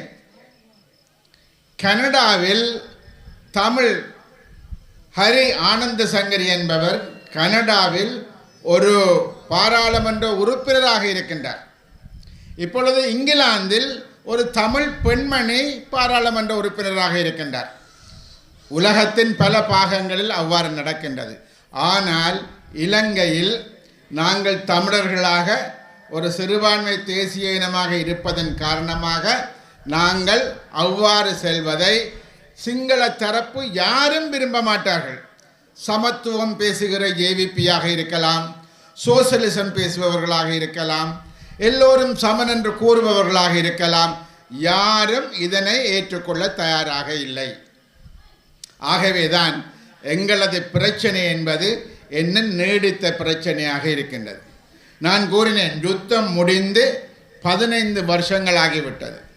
இந்த 15 வருஷங்களுக்குள் கூட எங்களது பிரச்சனைகளை தீர்ப்பதற்கு யாரும் தயாராக இல்லை. இப்பொழுது வந்திருப்பவர்கள் எமக்கு முன்னால் நாங்களே இந்த வெல்ல முடியாத ஒரு தேர்தலில் நாங்களே போட்டி போடுகிறோம். நிச்சயமாக அது எல்லோருக்கும் எழக்கூடிய ஒரு கேள்வி. ஏன் இவர்கள் பைத்தியங்களா? வெல்லவே மாட்டாங்கள். எல்லோரும் தமது வீடு வாசல்களை மறந்து இப்பொழுது மாசக்கணக்காக இரவிரவாக பிரச்சாரம், துண்டு பிரசுரம் கொடுப்பது, வீடு வீடாக போவது, வெல்ல முடியாத ஒரு தேர்தலில் இந்த பைத்தியக்காரத்தனமான வேலையாண்டாரும் கேட்கலாம். பைத்தியக்காரத்தனம் அல்ல. தமிழ் மக்களினுடைய தேசிய இன பிரச்சனை என்பது சகல அரசாங்கங்களாலும் பின்னுக்கு தள்ளப்பட்டு நாட்டில் வேறு ஏதோ ஒரு பிரச்சனை இருப்பதாக படம் காட்டப்படுகிறது. இந்த பிரச்சனையை தீர்ப்பதற்கு இவர்கள் யாருமே தயாராக இல்லை. இந்த பிரச்சனை ஆனால் தீர்க்கப்பட வேண்டும். எங்களுக்கு குறைந்தபட்சம் ஒரு மாகாண சபை இருந்தது. 7 வருஷமாக மாகாண சபைக்கான தேர்தலும் இல்லை, அதனையும் நடத்த மாட்டார்கள். இவ்வளவு பாரிய போராட்டத்துக்கு பிற்பாடு நாங்கள் எங்கே நிற்கிறோம் என்றால் எதுவுமற்ற தொடர்ச்சியாக இந்த இராணுவ பிரிவுகளால் அரசாங்கத்தால் அடக்கப்படுகிற ஒரு கூட்டமாக தான் நாங்கள் இருந்து கொண்டிருக்கிறோம். எனக்கு முன்பு பேசியவர்கள் சொன்னார்கள், இந்த யுத்தத்துக்கு பிற்பாடு நாங்கள் எல்லோரும் என்ன, ஒரு யுத்தம் நடந்த நாட்டில் என்ன நடக்கும்? யுத்தம் நடந்த பிரதேசங்களை அபிவிருத்தி செய்வதற்காக சிறப்பான திட்டங்களை உருவாக்குவார்கள். அந்த சிறப்பான திட்டங்களின் ஊடாக பாதிக்கப்பட்ட பிரதேசங்களை முன்னேற்ற முயற்சிப்பார்கள். இலங்கையில் வடக்கு கிழக்கில் அந்த மக்கள் தாங்களாகவே தமது முன்னேற்றங்களை, தமது வீடுகளை திருத்தினார்கள், முன்னேற்றங்களை கண்டார்கள். இந்திய அரசாங்கம் ஒரு 50,000 வீடுகளை கட்டி கொடுத்தது போன்ற சில நடவடிக்கைகளை தவிர, புலம்பெயர் மக்களின் உதவிகள் பாதிக்கப்பட்டவர்களை கிடைத்தது போன்ற சில விடயங்களை தவிர, ஏதாவது யுத்தத்தால் பாதிக்கப்பட்ட குடும்ப தலைவர்களை இழந்த பெண்மணிகளுக்கு ஏதாவது ஒரு விசேட திட்டம் இருந்ததா என்றால் இல்லை. வீடுகளை இழந்தவர்களுக்கு அரசாங்கம் சரியான வீடுகளை கட்டி கொடுக்க முயற்சித்ததா என்றால் இல்லை. அஜித் பிரேமதாசா வந்த பொழுது 10 லட்சமோ 8 லட்சத்துக்கான ஒரு வீட்டு தொகுதியை உருவாக்கினார். எல்லோருக்கும் அல்ல, குறிப்பிட்ட சிலருக்கு.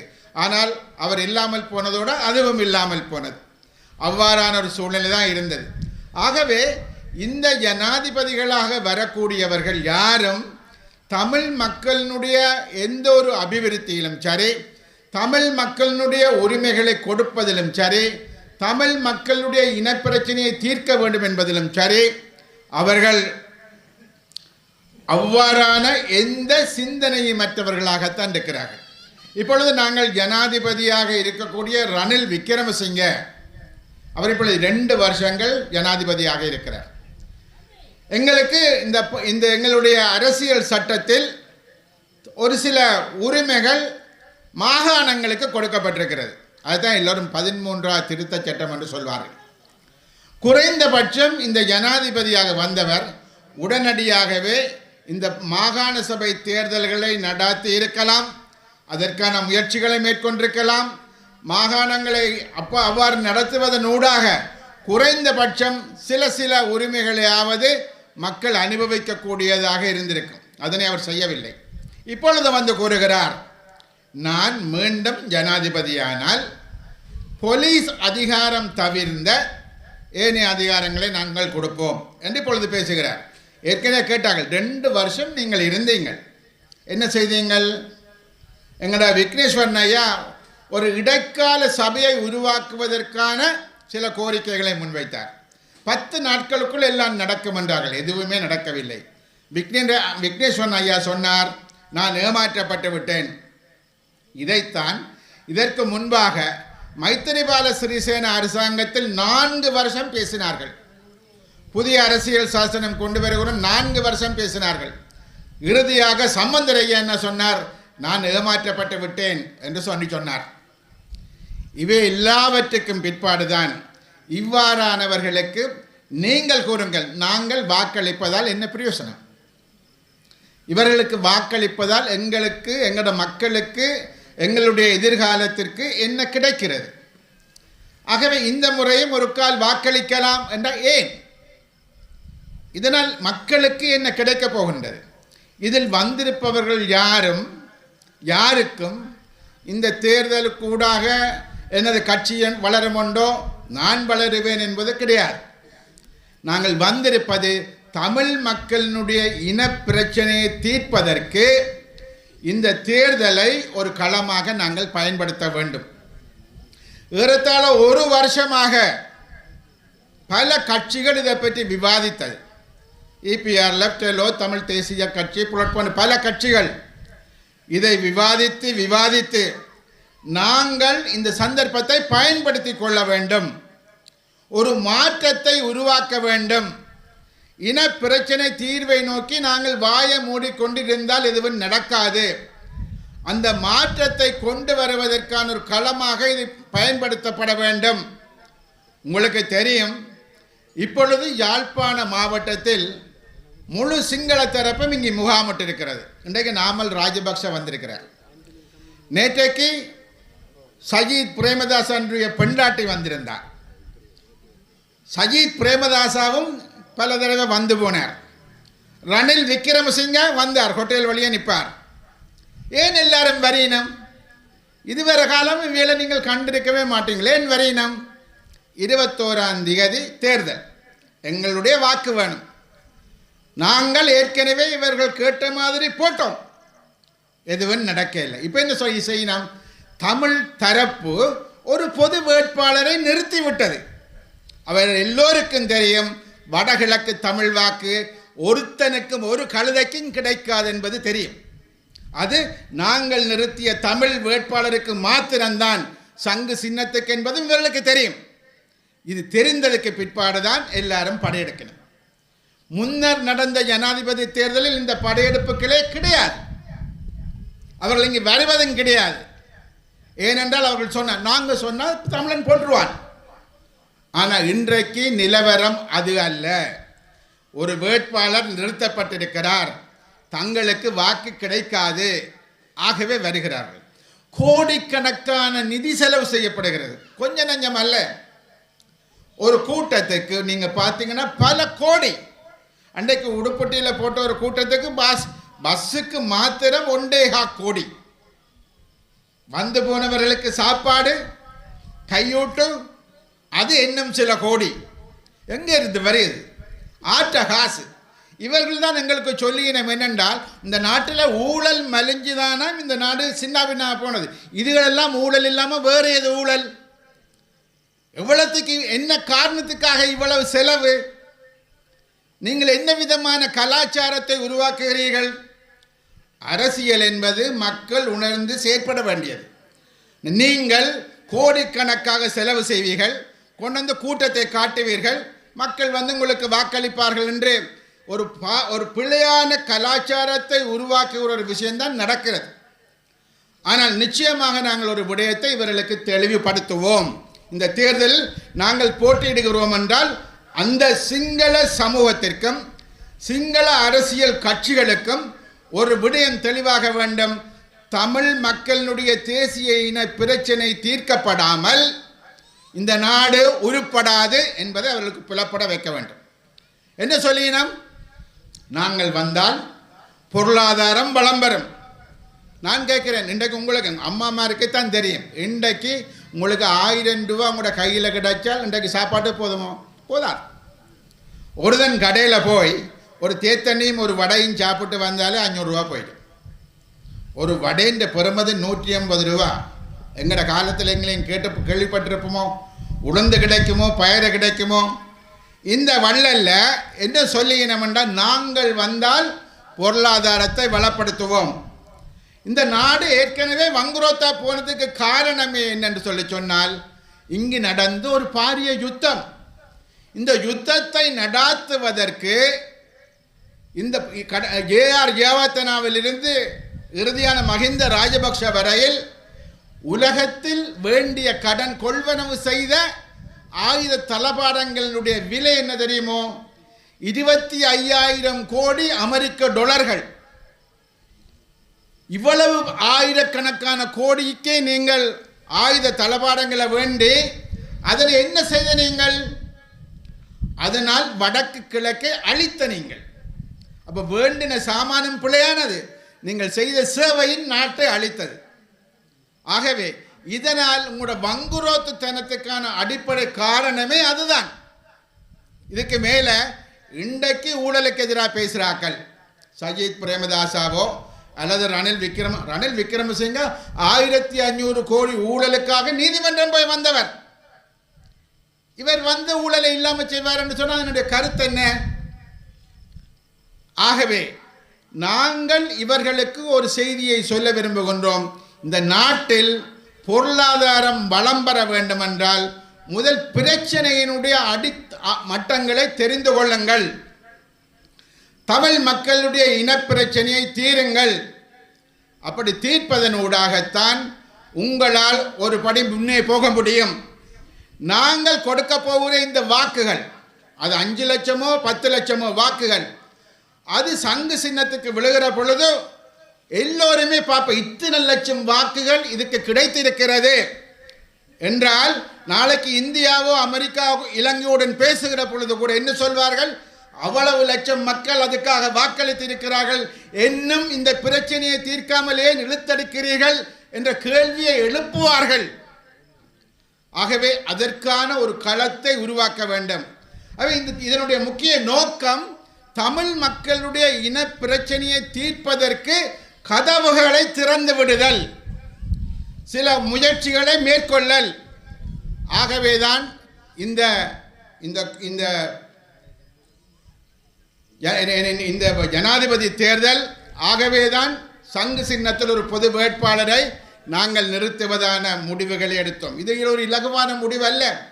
நீண்ட கலந்துரையாடல், நீண்ட பேச்சுவார்த்தை, பல பிரச்சனைகள், இவை எல்லாவற்றையும் தீர்த்துத்தான் இதனை செய்திருக்கின்றோம்.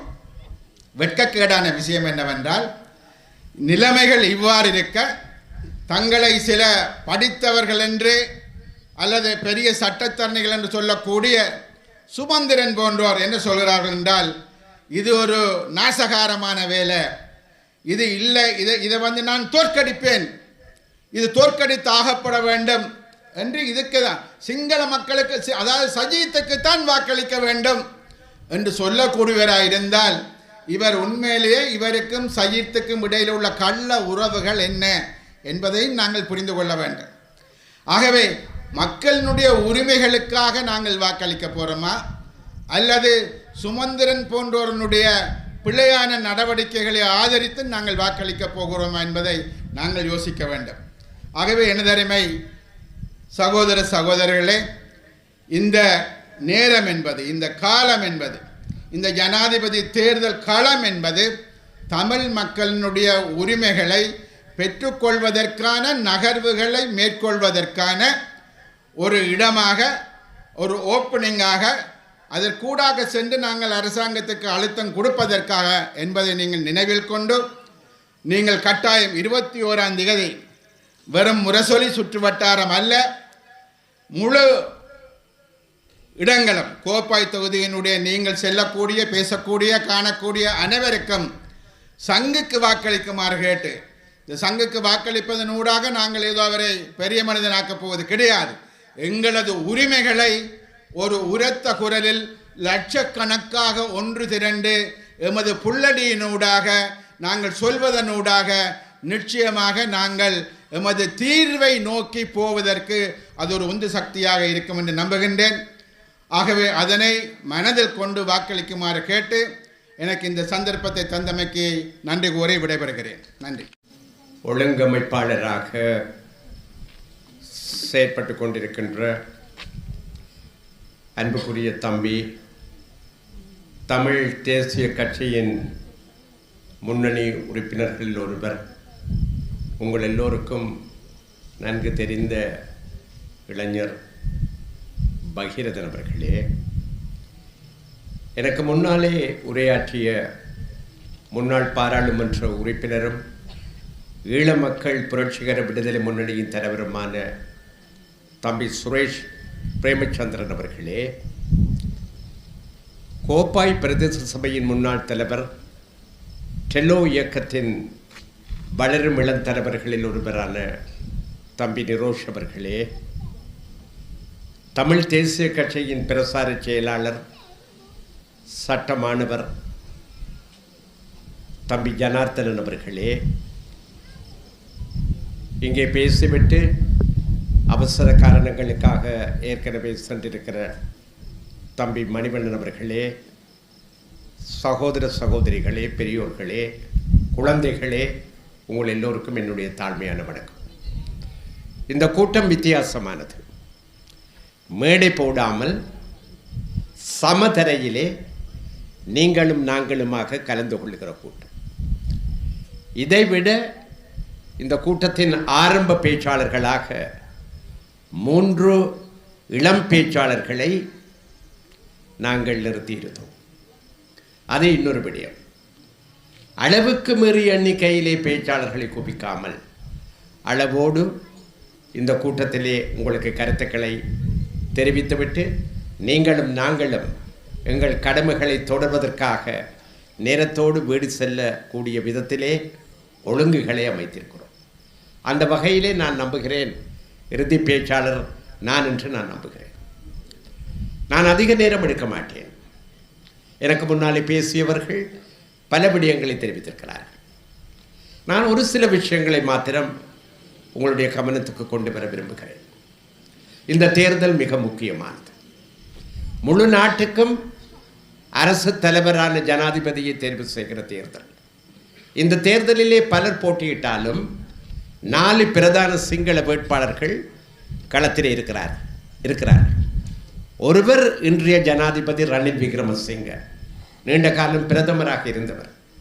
முன்னாள் ஜனாதிபதி, எங்கள் எல்லோராலும் மறக்கப்பட முடியாத அராஜக அடக்குமுறை ஆட்சியை நடாத்திவிட்டு போய் சேர்ந்திருக்கிற JR ஜெயவர்தன அவருடைய மருமகன். அவராலே அரசியலுக்கு கொண்டு வரப்பட்டவர். மற்றவர் முன்னாள் ஜனாதிபதி பிரேமதாசவினுடைய மகன் சஜித் பிரேமதாஸ். 3வது வேட்பாளர் JVP என்று அழைக்கப்படுகிற எங்கள் எல்லோருக்கும் நன்கு தெரிந்த, ஒரு காலத்திலே இனவாதத்தை கக்கிய அந்த கட்சியினுடைய இன்றைய கதாநாயகன் அனுரகுமார் திஸ்ஸநாயக்கன். 4வது வேட்பாளர் மங்கி மறைந்து கொண்டிருக்கிற முன்னாள் ஜனாதிபதி மஹிந்த ராஜபக்ஷவினுடைய மகன் நாமல் ராஜபக்ஷ. இந்த 4 பேர்களிலே கடைசியாக நான் குறிப்பிட்டவரை விட மற்ற 3 தான் போட்டி இருக்கிறது. முட்டி மோதி கொண்டிருக்கிறார்கள். அது ஒரு அதிகார போட்டி. இந்த நாட்டிலே பெரும்பான்மையான சிங்கள பௌத்த மக்கள் மத்தியில் இருந்துதான் ஒரு ஜனாதிபதி, சிங்கள பௌத்தர் ஒருவர் தான் வர முடியும் என்கிற அந்த அரசியல் ஜதார்த்தத்தின் பின்னணியிலே இவர்கள் மோதிக்கொண்டிருக்கிறார்கள். இது அதிகாரத்துக்கான போட்டி. ஆனால் இங்கே ஒரு தமிழ் மகன், முன்னாள் பாராளுமன்ற உறுப்பினர், 11 வருஷங்கள் மட்டக்களப்பு மாவட்டத்தில் இருந்து தேர்வு செய்யப்பட்ட தமிழ் தேசிய கூட்டமைப்பின் முன்னாள் பாராளுமன்ற உறுப்பினர் தம்பி அரியநேந்திரன் எங்கள் சார்பிலே, உங்கள் சார்பிலே நிறுத்தப்பட்டிருக்கிறார். அவர் வெல்ல முடியாது என்பது உங்களுக்கு சொல்லப்பட்டிருக்கிறது. ஆனால் தமிழ் மக்களின் உரிமை கோரிக்கையை, தமிழ் மக்களுடைய விடுதலை போராட்டம் அடக்கி ஒடுக்கப்பட முடியாதது. அது ஜனநாயக வழியிலே நீதி கிடைக்கிற வரையிலே தொடரும் என்பதை திட்டவட்டமாக தென்னிலங்கைக்கு, சிங்கள அதிகார சக்திகளுக்கு, இதற்கு மேலாக வெளிநாடுகளுக்கு, எங்கள் பிரச்சனையிலே அக்கறை கொண்டுள்ள அனைத்து வெளிநாடுகளுக்கும் சொல்வதற்காக அவர் இங்கே நிறுத்தப்பட்டிருக்கிறார். அவருக்கு நீங்கள் வாக்களிப்பீர்கள், நான் அதிகம் சொல்ல வேண்டியதில்லை. ஆனால் அவருக்கு வாக்களிப்பதால் என்ன நிகழப் போகிறது என்பதை நான் உங்களுக்கு சொல்ல கடமைப்பட்டிருக்கிறேன். 30 வருடங்கள் ஒரு கொடிய யுத்தம் நடந்தது இந்த மண்ணிலே.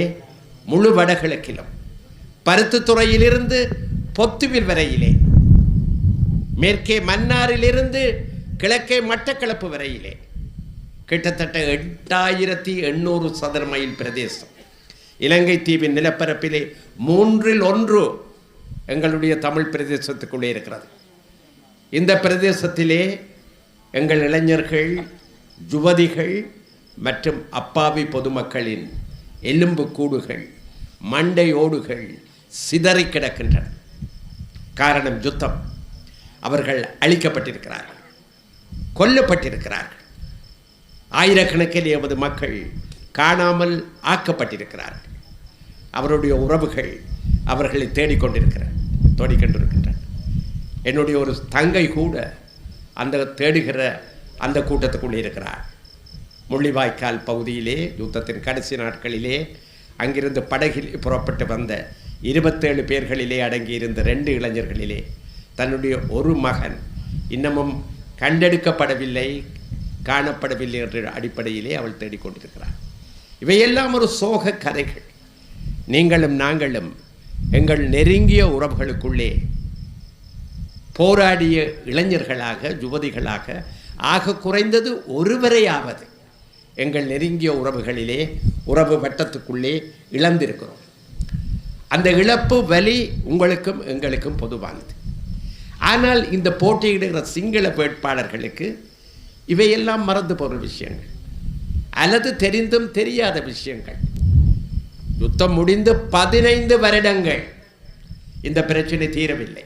தீர்ந்திருந்தால் இங்கே இந்த வேட்பாளர் நிறுத்தப்பட்டிருக்க மாட்டார், இந்த கூட்டம் நடந்திருக்காது, நானும் இப்படி பேசிக் கொண்டிருக்க மாட்டேன். எங்களுடைய பிரச்சனை நீடித்து கொண்டிருக்கிறது.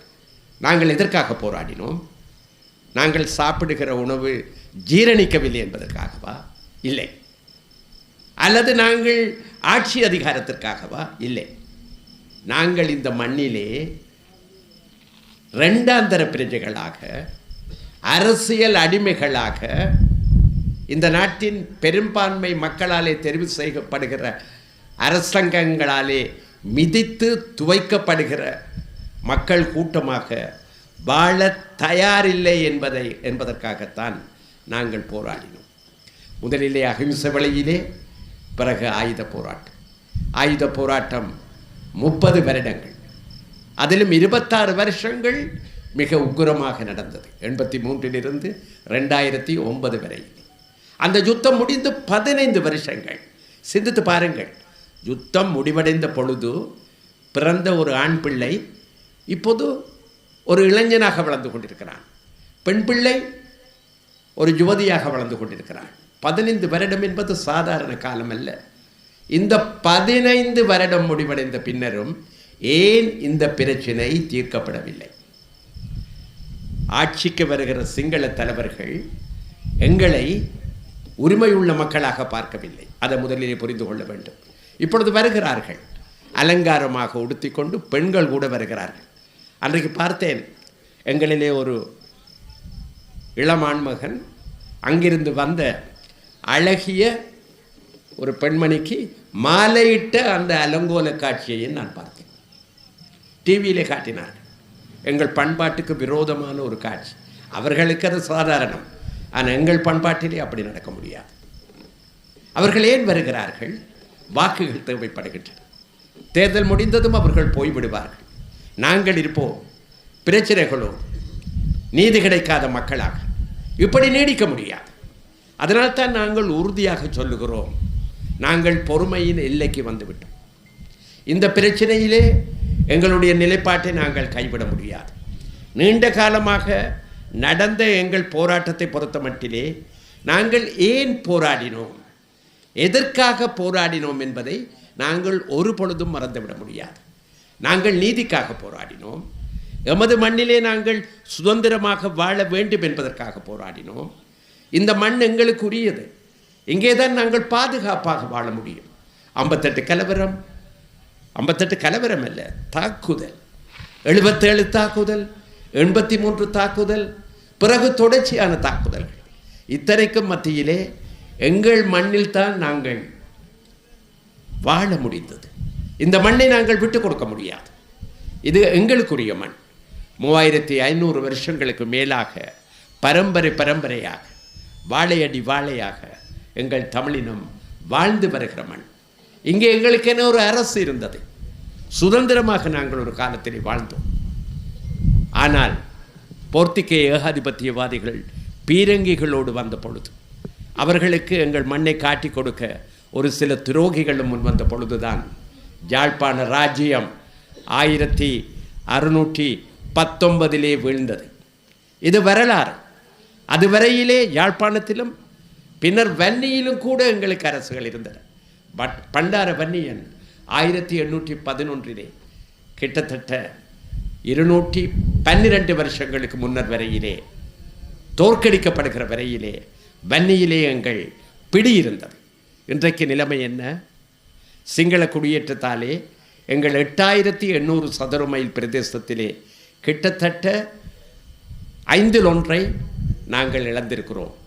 சுமார் 2000 சதுர மைல் பிரதேசம் எங்கள் கையை விட்டு போய்விட்டது.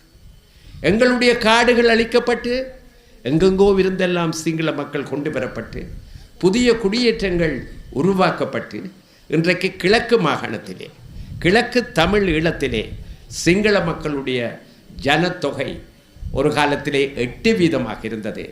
இன்றைக்கு 28% தாண்டிவிட்டது. இதுதான் நிலைமை, இதுதான் நிலைமை. இந்த பின்னணியிலே எங்கள் மத்தியிலே யுத்தத்தின் பொழுது இருந்த அதே அளவிலே இராணுவம் தொடர்ந்து நிலை கொண்டிருக்கிறது. 1.5 லட்சம் இராணுவம் போர் வீரர்கள் அனாவசியமாக நியாயமான காரணங்களின்றி எங்கள் மத்தியிலே நிறுத்தப்பட்டிருக்கிறார்கள். அதுவும் முல்லைத்தீவு மாவட்டத்திலே 6 அல்லது 7 பேர்களுக்கு ஒருவர் என்ற வீதத்திலே அங்கே இராணுவம் நிறுத்தப்பட்டிருக்கிறது. இதுதான் எங்களுடைய நிலைமை. இந்த நிலைமையிலே நாங்கள் இந்த சிங்கள கட்சிகளுக்கு நாங்கள் வாக்களிக்க முடியுமா? அவர்கள் எங்களுக்கு தீர்வு எதனையும் தருவதாக இல்லை. இந்த 4 சிங்கள வேட்பாளர்களும் இங்கே வந்து பொருளாதாரத்தை பற்றி பேசுகிறார்கள். இலங்கை வங்குரோத்து அதற்கு அவர் குற்றவாளி என்று ஒருவரும் இவர் குற்றவாளி என்று மற்றவருமாக பரஸ்பரம் குற்றம் சாட்டுகிறார்கள். ஆனால் எங்கள் பிரச்சனைக்கு என்ன தீர்வு? தமிழ் மக்கள் பைத்தியம் பிடித்து நாங்கள் போராடவில்லை. நாங்கள் ஒரு வலுவான காரணத்துக்காகத்தான் போராடினோம். எங்களுடைய உரிமைகளுக்காக நாங்கள் போராடினோம். ஒரு இனமாக, ஒரு தேசமாக நாங்கள் சுதந்திரமாக வாழ வேண்டும் என்றுதான் 30 வருஷங்கள் அந்த போராட்டம் நீடித்தது. ஆனால் அதற்கு என்ன பரிகாரம், என்ன தீர்வு? இவர்கள் எவரும் அதை பற்றி பேசுவதாக இல்லை. வருகிறார்கள், அலங்காரமான வார்த்தைகளை அள்ளி வீசுகிறார்கள், அபிவிருத்தியை பற்றி பேசுகிறார்கள். உண்மையிலே வடக்கு கிழக்கிலே 15 வருடத்திலே என்ன அபிவிருத்தி நடந்திருக்கிறது என்பதை எனக்கு முன்னாலே பேசிய நண்பர்கள் சொன்னார்கள். ஆகவே தான் சகோதர சகோதரிகளே, நாங்கள் சிந்திக்க தெரிந்தவர்கள், அரசியல் உணர்வு கொண்டவர்கள், எல்லாவற்றுக்கும் மேலாக தன்மானமுள்ள மக்கள். கவரிமானை போல எதை இழந்தாலும் எங்கள் தமிழினம் ஒருபொழுதும் தன்னுடைய சுயமரியாதையை, தன்மானத்தை இழந்து விட்டதில்லை, இழந்துவிட தயாரானதும் இல்லை என்ற வரலாற்றுக்குரியவர்கள். ஆகவே தான் நாங்கள் இந்த பிரச்சனையை நீதியாக தீர்க்க வேண்டுமாக இருந்தால் நாங்கள் உறுதியாக நிற்க வேண்டும், பிடிவாதமாக எங்கள் நிலைப்பாட்டிலே நிற்க வேண்டும். நாங்கள் இப்பொழுது தனிநாடு கோரவில்லை, அதை நாங்கள் தெளிவாக சொல்லியிருக்கிறோம். ஒரு காலத்திலே தனிநாட்டுக்கான போராட்டம் நடந்தது. ஆனால் நாங்கள் இப்பொழுது 15 வருடங்களாக நாங்கள் கோருவதெல்லாம் எங்களுடைய தமிழ் மண்ணிலே, வடக்கு கிழக்கு மாகாணத்திலே நாங்கள் எங்களை ஆளக்கூடிய விதத்திலே சுயாட்சி, பல்வேறு இனங்கள் மொழிகள் பேசப்படுகிற நாடுகளிலே ஏற்றுக்கொள்ளப்பட்டிருக்கிற சுயாட்சி, சமஷ்டி அல்லது இணைப்பாட்சி என்று அழைக்கப்படுகிற அந்த ஆட்சி முறையின் கீழான சுயாட்சி, அது எங்களுக்கு வேண்டும். அது வருமாக இருந்தால், அது கொண்டு வரப்படுமாக இருந்தால் எங்களை நாங்களே ஆள முடியும். எங்கள் பிரதேசத்திலே எங்கள் பாதுகாப்பு உறுதிப்படுத்தப்படும். எங்களுக்கு தேவையான பொருளாதார திட்டங்களை நாங்கள் உருவாக்க முடியும். இங்கே வேலை இல்லை, வழி இல்லை, எதிர்காலம் இல்லை என்று எங்களுடைய பிள்ளைகள் வெளிநாடுகளுக்கு ஓடுகிற நிலைமை இருக்காது. இன்றைக்கு என்ன நிலைமை? எங்கள் ஜனத்தொகை குறைந்து கொண்டு போகிறது. பொருளாதார ரீதியாக நாங்கள் பலவீனப்படுத்தப்பட்டிருக்கிறோம். வெளிநாடுகளில் உள்ள எங்களுடைய உறவினர்கள், உடன்பிறப்புகள், புலம்பெயர் தமிழர் என்று கூறப்படுகிறவர்கள் பெருந்தொகை பணத்தை கொண்டு வந்து இங்கே முதலீடு செய்து தொழிற்சாலைகளை ஆரம்பிக்க விரும்புகிறார்கள். ஆனால் அரசாங்கங்கள் அதை அடுத்து அனுமதிப்பதாக இல்லை.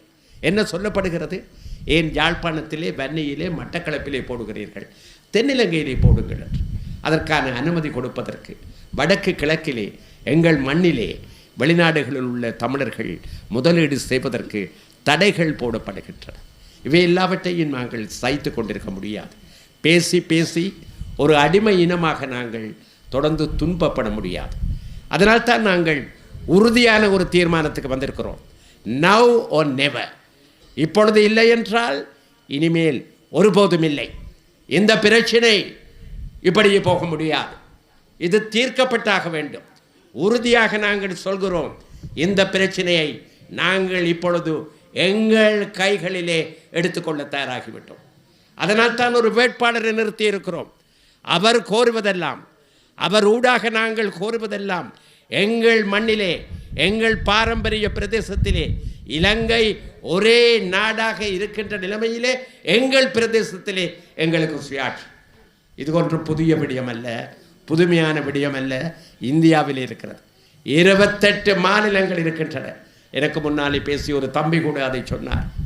தமிழ்நாடு தமிழர்களுக்கு, ஆந்திராவிலே தெலுங்கர்களுக்கென 2 மாநிலங்கள், கர்நாடக மக்களுக்கு, கன்னட மக்களுக்கென கர்நாடகம் என ஒரு ராஜ்யம், மராத்திய மக்களுக்கு மகாராஷ்டிரம், வங்காள மக்களுக்கென மேற்கு வங்காளம், ஒரியா மொழி பேசுகிறவர்களுக்கு ஒரிசா என்கிற ஒரு ராஜ்யம், ஹிந்தி பேசுகிற மக்களுக்கு 6-7 ராஜ்யங்கள், உத்தரப்பிரதேஷ், உத்தரகாண்ட், ஹிமாச்சல் பிரதேஷ், பீகார், இப்படி பஞ்சாப் பேசுகிற மக்களுக்கு பஞ்சாப், ஹிந்தி மக்களுக்கு ஹரியானாவும் இருக்கிறது. இந்தியாவிலே மொத்தம் 28 மாநிலங்கள், இந்தியா ஒரு நாடாக இருக்கிறது. ஆக குறைந்தது இந்தியாவில் இருப்பதை போல, தமிழ்நாட்டுக்கு வழங்கப்பட்டிருப்பதை போல, எங்களுடைய வடக்கு கிழக்கு மாகாணத்திற்கு, தமிழ் மண்ணுக்கு அதிகாரத்தை தாருங்கள், சுவாட்சியை தாருங்கள் என்று நாங்கள் கேட்டால் இவர்கள் யாரிடமிருந்து பதில் இல்லை. அவர்கள் சொல்வதெல்லாம் 1988 36 வருஷங்களுக்கு முன்பு கொண்டு வரப்பட்டு நீர்த்து போயிருக்கிற இந்த மாகாண சபைகள் என்ற அமைப்பு திட்டத்தின் கீழே அதற்கு ஆரம்பத்தில் கொடுக்கப்பட்ட அதிகாரங்களை கூட களவெடுத்து விட்டு அதை ஒரு வெறும் எலும்பு கூடாகிவிட்டு இந்த மாகாண சபைகள் திட்டம், அதை கொண்டு வந்த 13வது அரசியல் திருத்தம், அரசியல் சாசனத்தை 13வது தரம் திருத்திய போதுதான் இந்த மாகாண சபைகள் திட்டம் வந்தது. அதனால் தான் 13வது திருத்தம் என்று பேசுகிறார். அதற்குள்ளே எங்களை முடக்கலாம் என்று அவர்கள் சிந்திக்கிறார்கள். அதற்கு அப்பால் அவர்கள் போக தயாராக இல்லை. பசித்தவனுக்கு அரைவயிறு உணவு கூட கொடுக்க தயாராக இல்லை, கால்வயிறு கொடுக்க கூட தயாராக இல்லை. எதையோ 1-2 கவலை சோற்று பருக்கைகளை கிள்ளி போட்டு இதுதான் உணவு என்று சொல்வதைப் போல இந்த மாகாண சபைகள் திட்டத்தை தான் இங்குள்ள இந்த பிரதான வேட்பாளர்கள் அனுர, சஜித், ரணில், அதில் நாமல் சொல்கிறார் போலீஸ் அதிகாரங்கள் தர முடியாது, காணி அதிகாரங்கள் தர முடியாது. ரணில் என்ன சொல்கிறார்? காணி அதிகாரங்கள் தரலாம், போலீஸ் அதிகாரங்களை அடுத்த தேர்தலுக்கு பிறகு பாராளுமன்றம் தீர்மானிக்கட்டும். சஜித் நான் முழுமையாக காணி போலீஸ் அதிகாரங்கள் தருகிறேன் என்று அவர் ஒரு இனிய கதை விட்டு கொண்டிருக்கிறார். அனுரகுமார திசுநாயக்க அடுத்த பாராளுமன்றம் தீர்மானிக்கட்டும் என்று சொல்கிறார். நாங்கள் சொல்கிறோம் இந்த 13வது திருத்தம் இன பிரச்சனைக்கு தீர்வல்ல. அதை முழுமையாக தந்தால் என்ன, கால்வாசி தந்தால் என்ன, அறவாசி தந்தால் என்ன, அது தீர்வு அல்ல. எங்களுக்கு நிரந்தரமான பாதுகாப்பை, எங்கள் சுதந்திரத்தை உறுதிப்படுத்துகிற ஒரு அரசியல் அமைப்பை, அரசியல் ஏற்பாட்டை, பொருளாதார ரீதியாக நாங்கள் நிமிந்திருக்கிற நிலைமையை கொண்டு வருகிற ஏற்பாட்டை நாங்கள் கோரி நிற்கிறோம். அதற்காகத்தான் இந்த வேட்பாளர். நாங்கள் அழுகிற பிள்ளை தான் பால் குடிக்கும். நாங்கள் எங்கள் பிரச்சனையை, எங்கள் நிலைப்பாட்டை உலகறிய சொல்வதற்கு ஒரு சந்தர்ப்பம் கிடைத்திருக்கிறது. வெளிநாடுகள் இந்த தேர்தலை உற்று பார்க்கின்றன. அதற்கு முக்கிய காரணம் தமிழர் ஒருவர் தமிழினத்தின் சார்பிலே சுயாட்சி கோரிக்கையை முன்வைத்து நிறுத்தப்பட்டிருக்கிறார். தமிழ் மக்கள் என்ன சொல்ல போகிறார்கள் என்பதை வெளிநாடுகள், America, India, Britain, Canada, Finland, Japan, ஐரோப்பிய நாடுகள், கிட்டத்தட்ட 50-60 நாடுகளுக்கு மேலே இலங்கை பிரச்சனையிலே அக்கறை காட்டுகிற நாடுகள் உன்னிப்பாக கவனித்துக் கொண்டிருக்கின்றன. எங்கள் பிரச்சனை, இந்த யுத்தத்தில் நடந்த கொடுமைகள் தொடர்பான எங்களுடைய கோரிக்கைகள் உலக நாடுகள் மன்றமான ஐக்கிய நாடுகள் சபையின் மனித உரிமைகள் மன்றத்திலே ஒவ்வொரு வருடமும் விவாதிக்கப்பட்டு வருகிறது. 3 தினங்களுக்கு முன்னாலே இந்த வருஷத்தின் இறுதி விவாதம் வந்த பொழுது அதற்கு பொறுப்பான ஆணையாளர் என்ன சொல்லியிருக்கிறார்? இலங்கையிலே அடக்குமுறை தொடர்கிறது, சட்டவிரோத கைதுகள் தொடர்கின்றன, மக்கள் மீதான அழுத்தங்கள் தொடர்கின்றன, அறிக்கையிலே சொல்லியிருக்கிறார். உலகம் கவனித்துக் கொண்டிருக்கிறது. இந்த சந்தர்ப்பத்தை நாங்கள் இழக்கக்கூடாது. இது இறுதியான கட்டம் நான் உங்களுக்கு சொல்வேன். இதை நாங்கள் உறுதியாக கையாளவில்லை என்றால் எங்கள் பிள்ளைகளின் எதிர்காலம் நாசமாகிவிடும். 2 தலைமுறை போராடி போராடி பல்லாயிரக்கணக்கிலே அழிந்து போய்விட்டது. இந்த பிரச்சனையை நாங்களும் நீங்களும் உறுதியாக கையாண்டு ஒரு நிலையான ஏற்பாட்டை வென்றெடுக்க தவறினால் 5 வருஷங்கள் இது போகலாம், 10 வருஷங்கள் போகலாம். அடுத்து வரும் தலைமுறை, இளைய தலைமுறை எப்பொழுதும் கைகட்டி பார்த்திருக்க மாட்டாது. அதற்கு நாங்களும் நீங்களும் காரணமாகிவிடக்கூடாது. இந்த பிரச்சனையை நாங்கள் உறுதியாக நின்று எங்கள் கண்களுக்கு முன்னாலே எங்கள் காலத்திலேயே தீர்த்து ஆக வேண்டும். என்னை போன்றவர்கள் இந்த பிரச்சனையோடு பிறந்து வளர்ந்தவர்கள். கிட்டத்தட்ட என்னுடைய வயது தான் இந்த பிரச்சனைக்கு. ஆகவே நாங்கள் உறுதியாக சொல்கிறோம், இந்த பிரச்சனையை நாங்கள் தீர்த்து வைப்போம், தீர்க்க முடியும். அதற்கு தமிழ் மக்கள் உறுதியாக நிற்க வேண்டும். எனக்கு முன்னாலே பேசிய தம்பி ஒருவர் சொன்னார், எவ்வளவு தூரம் நமது மக்களை மலிவாக பார்த்து ரூபாய் நோட்டுகளை வீசி எறிந்து குடியிருப்புகளுக்கு அழைத்து கூட்டங்களுக்கு அழைத்து எவ்வளவு தூரம் நமது மக்களை கேவலமாக இந்த சிங்கள கட்சிகள் சிங்கள வேட்பாளர்கள் நினைக்கிறார்கள் என்கிற பொழுது எங்களுக்கு இரத்தம் கொதிக்கிறது. இவர்கள் என்ன நினைத்து கொண்டிருக்கிறார்கள்? இந்த மண்ணிலே ஒரு வீர காவியத்தை எங்கள் இளம் பிள்ளைகள் எழுதிவிட்டு போயிருக்கிறார்கள். பெண் பிள்ளைகள் வீடுகளிலே பச்சை கிளிகளாக பொத்தி பொத்தி வளர்க்கப்பட்ட எங்களுடைய பிள்ளைகள், பெண் பிள்ளைகள் உடல்நல குறைவிட்டிருந்த போதிலும் கூட ஆயுதம் தாங்கி போரிட்ட அந்த வீர வரலாறு எங்களுடைய பாரம்பரியம். அதற்கு நாங்கள் துரோகம் அளிக்க முடியாது. சரியாகவோ தவறாகவோ யாரும் அப்படி நினைக்கலாம். இந்த பிள்ளைகள் ஆயுதமேந்த நிர்பந்திக்கப்பட்டார்கள் விடுதலைக்காக, சுதந்திரத்துக்காக. அவர்கள் அழிக்கப்பட்டிருக்கிறார்கள். எங்களுக்காக அவர்கள் அழிந்து போயிருக்கிறார்கள். அவருடைய பெற்றோர்கள், உறவினர்கள், உயிரோடு இருப்பவர்கள் தினமும் அவர்களை நினைத்து வாடி வதங்கி கொண்டிருக்கிறார்கள். இந்த தமிழ் மண்ணிலே மிக பெரும்பான்மையோருடைய நிலைமை அதுதான். ஏதோ போரிலே இழந்து போன ஒரு உறவுக்காக அடிக்கடி சிந்திக்கிற நிலைமையில் தான் நாங்கள் இருக்கிறோம். கிருஷாந்தி கூட கைதடியிலே குத்தி குதறி சிதைத்தப்பட்ட அந்த இளம் சிட்டு கூட ஒரு வழியிலே எனக்கு சொந்தக்காரர். நான் வெளிப்படையாக சொல்ல விரும்புகிறேன், நாங்கள் நிம்மதியாக தூங்க முடியாது, தூங்கக்கூடாது. இந்த பிரச்சனையை நாங்கள் தீர்த்தாக வேண்டும். நாங்கள் ஒரு தேசமாக ஒரு கற்பாறையை போல எழுந்திருக்க வேண்டும். இது முக்கியமானது நண்பர்களே. நான் ஒரு சட்டத்தரணி, 51 வருஷம் நீதிமன்றங்களிலே வாதாடி இருக்கிறேன். இலங்கையின் சுப்ரீம் கோர்ட்டில் இருந்து இலங்கையின் பல்வேறு பகுதிகளில் உள்ள நூற்றுக்கணக்கான மஜிஸ்ட்ரேட் நீதிமன்றங்கள், பெரும் எண்ணிக்கையிலான ஹைகோர்ட்ஸ், மேல் நீதிமன்றங்கள், அப்பீல் நீதிமன்றங்களில் எல்லாம் வாதாடி இருக்கிறேன். நானே உங்களுக்கு முன்னாலே வந்திருக்க வேண்டும். அதுவும் உடல்நல குறைவோடு வைத்தியசாலையில் இருந்து, அதுவும் அவசர சிகிச்சை பிரிவிலே ஒரு நாள் இருந்து 5 நாட்களுக்கு பிறகு நான் ஓடி வர வேண்டும் கூட்டங்களுக்கு 2 கிழமைக்கு முன்னர். இது எங்களுடைய கடமை, இது எங்களுடைய கடமை. மரணம் யாருக்கும் எப்பொழுது வரலாம், அது வாழ்க்கை நிரந்தரமானது அல்ல. ஆனால் எங்களுடைய இனம், தேசம் நிரந்தரமானது, எங்கள் மண் நிரந்தரமானது. ஒரு தனி மனிதன் அழிவான், ஆனால் ஒரு தேசம் அழிய முடியாது, அழியக்கூடாது.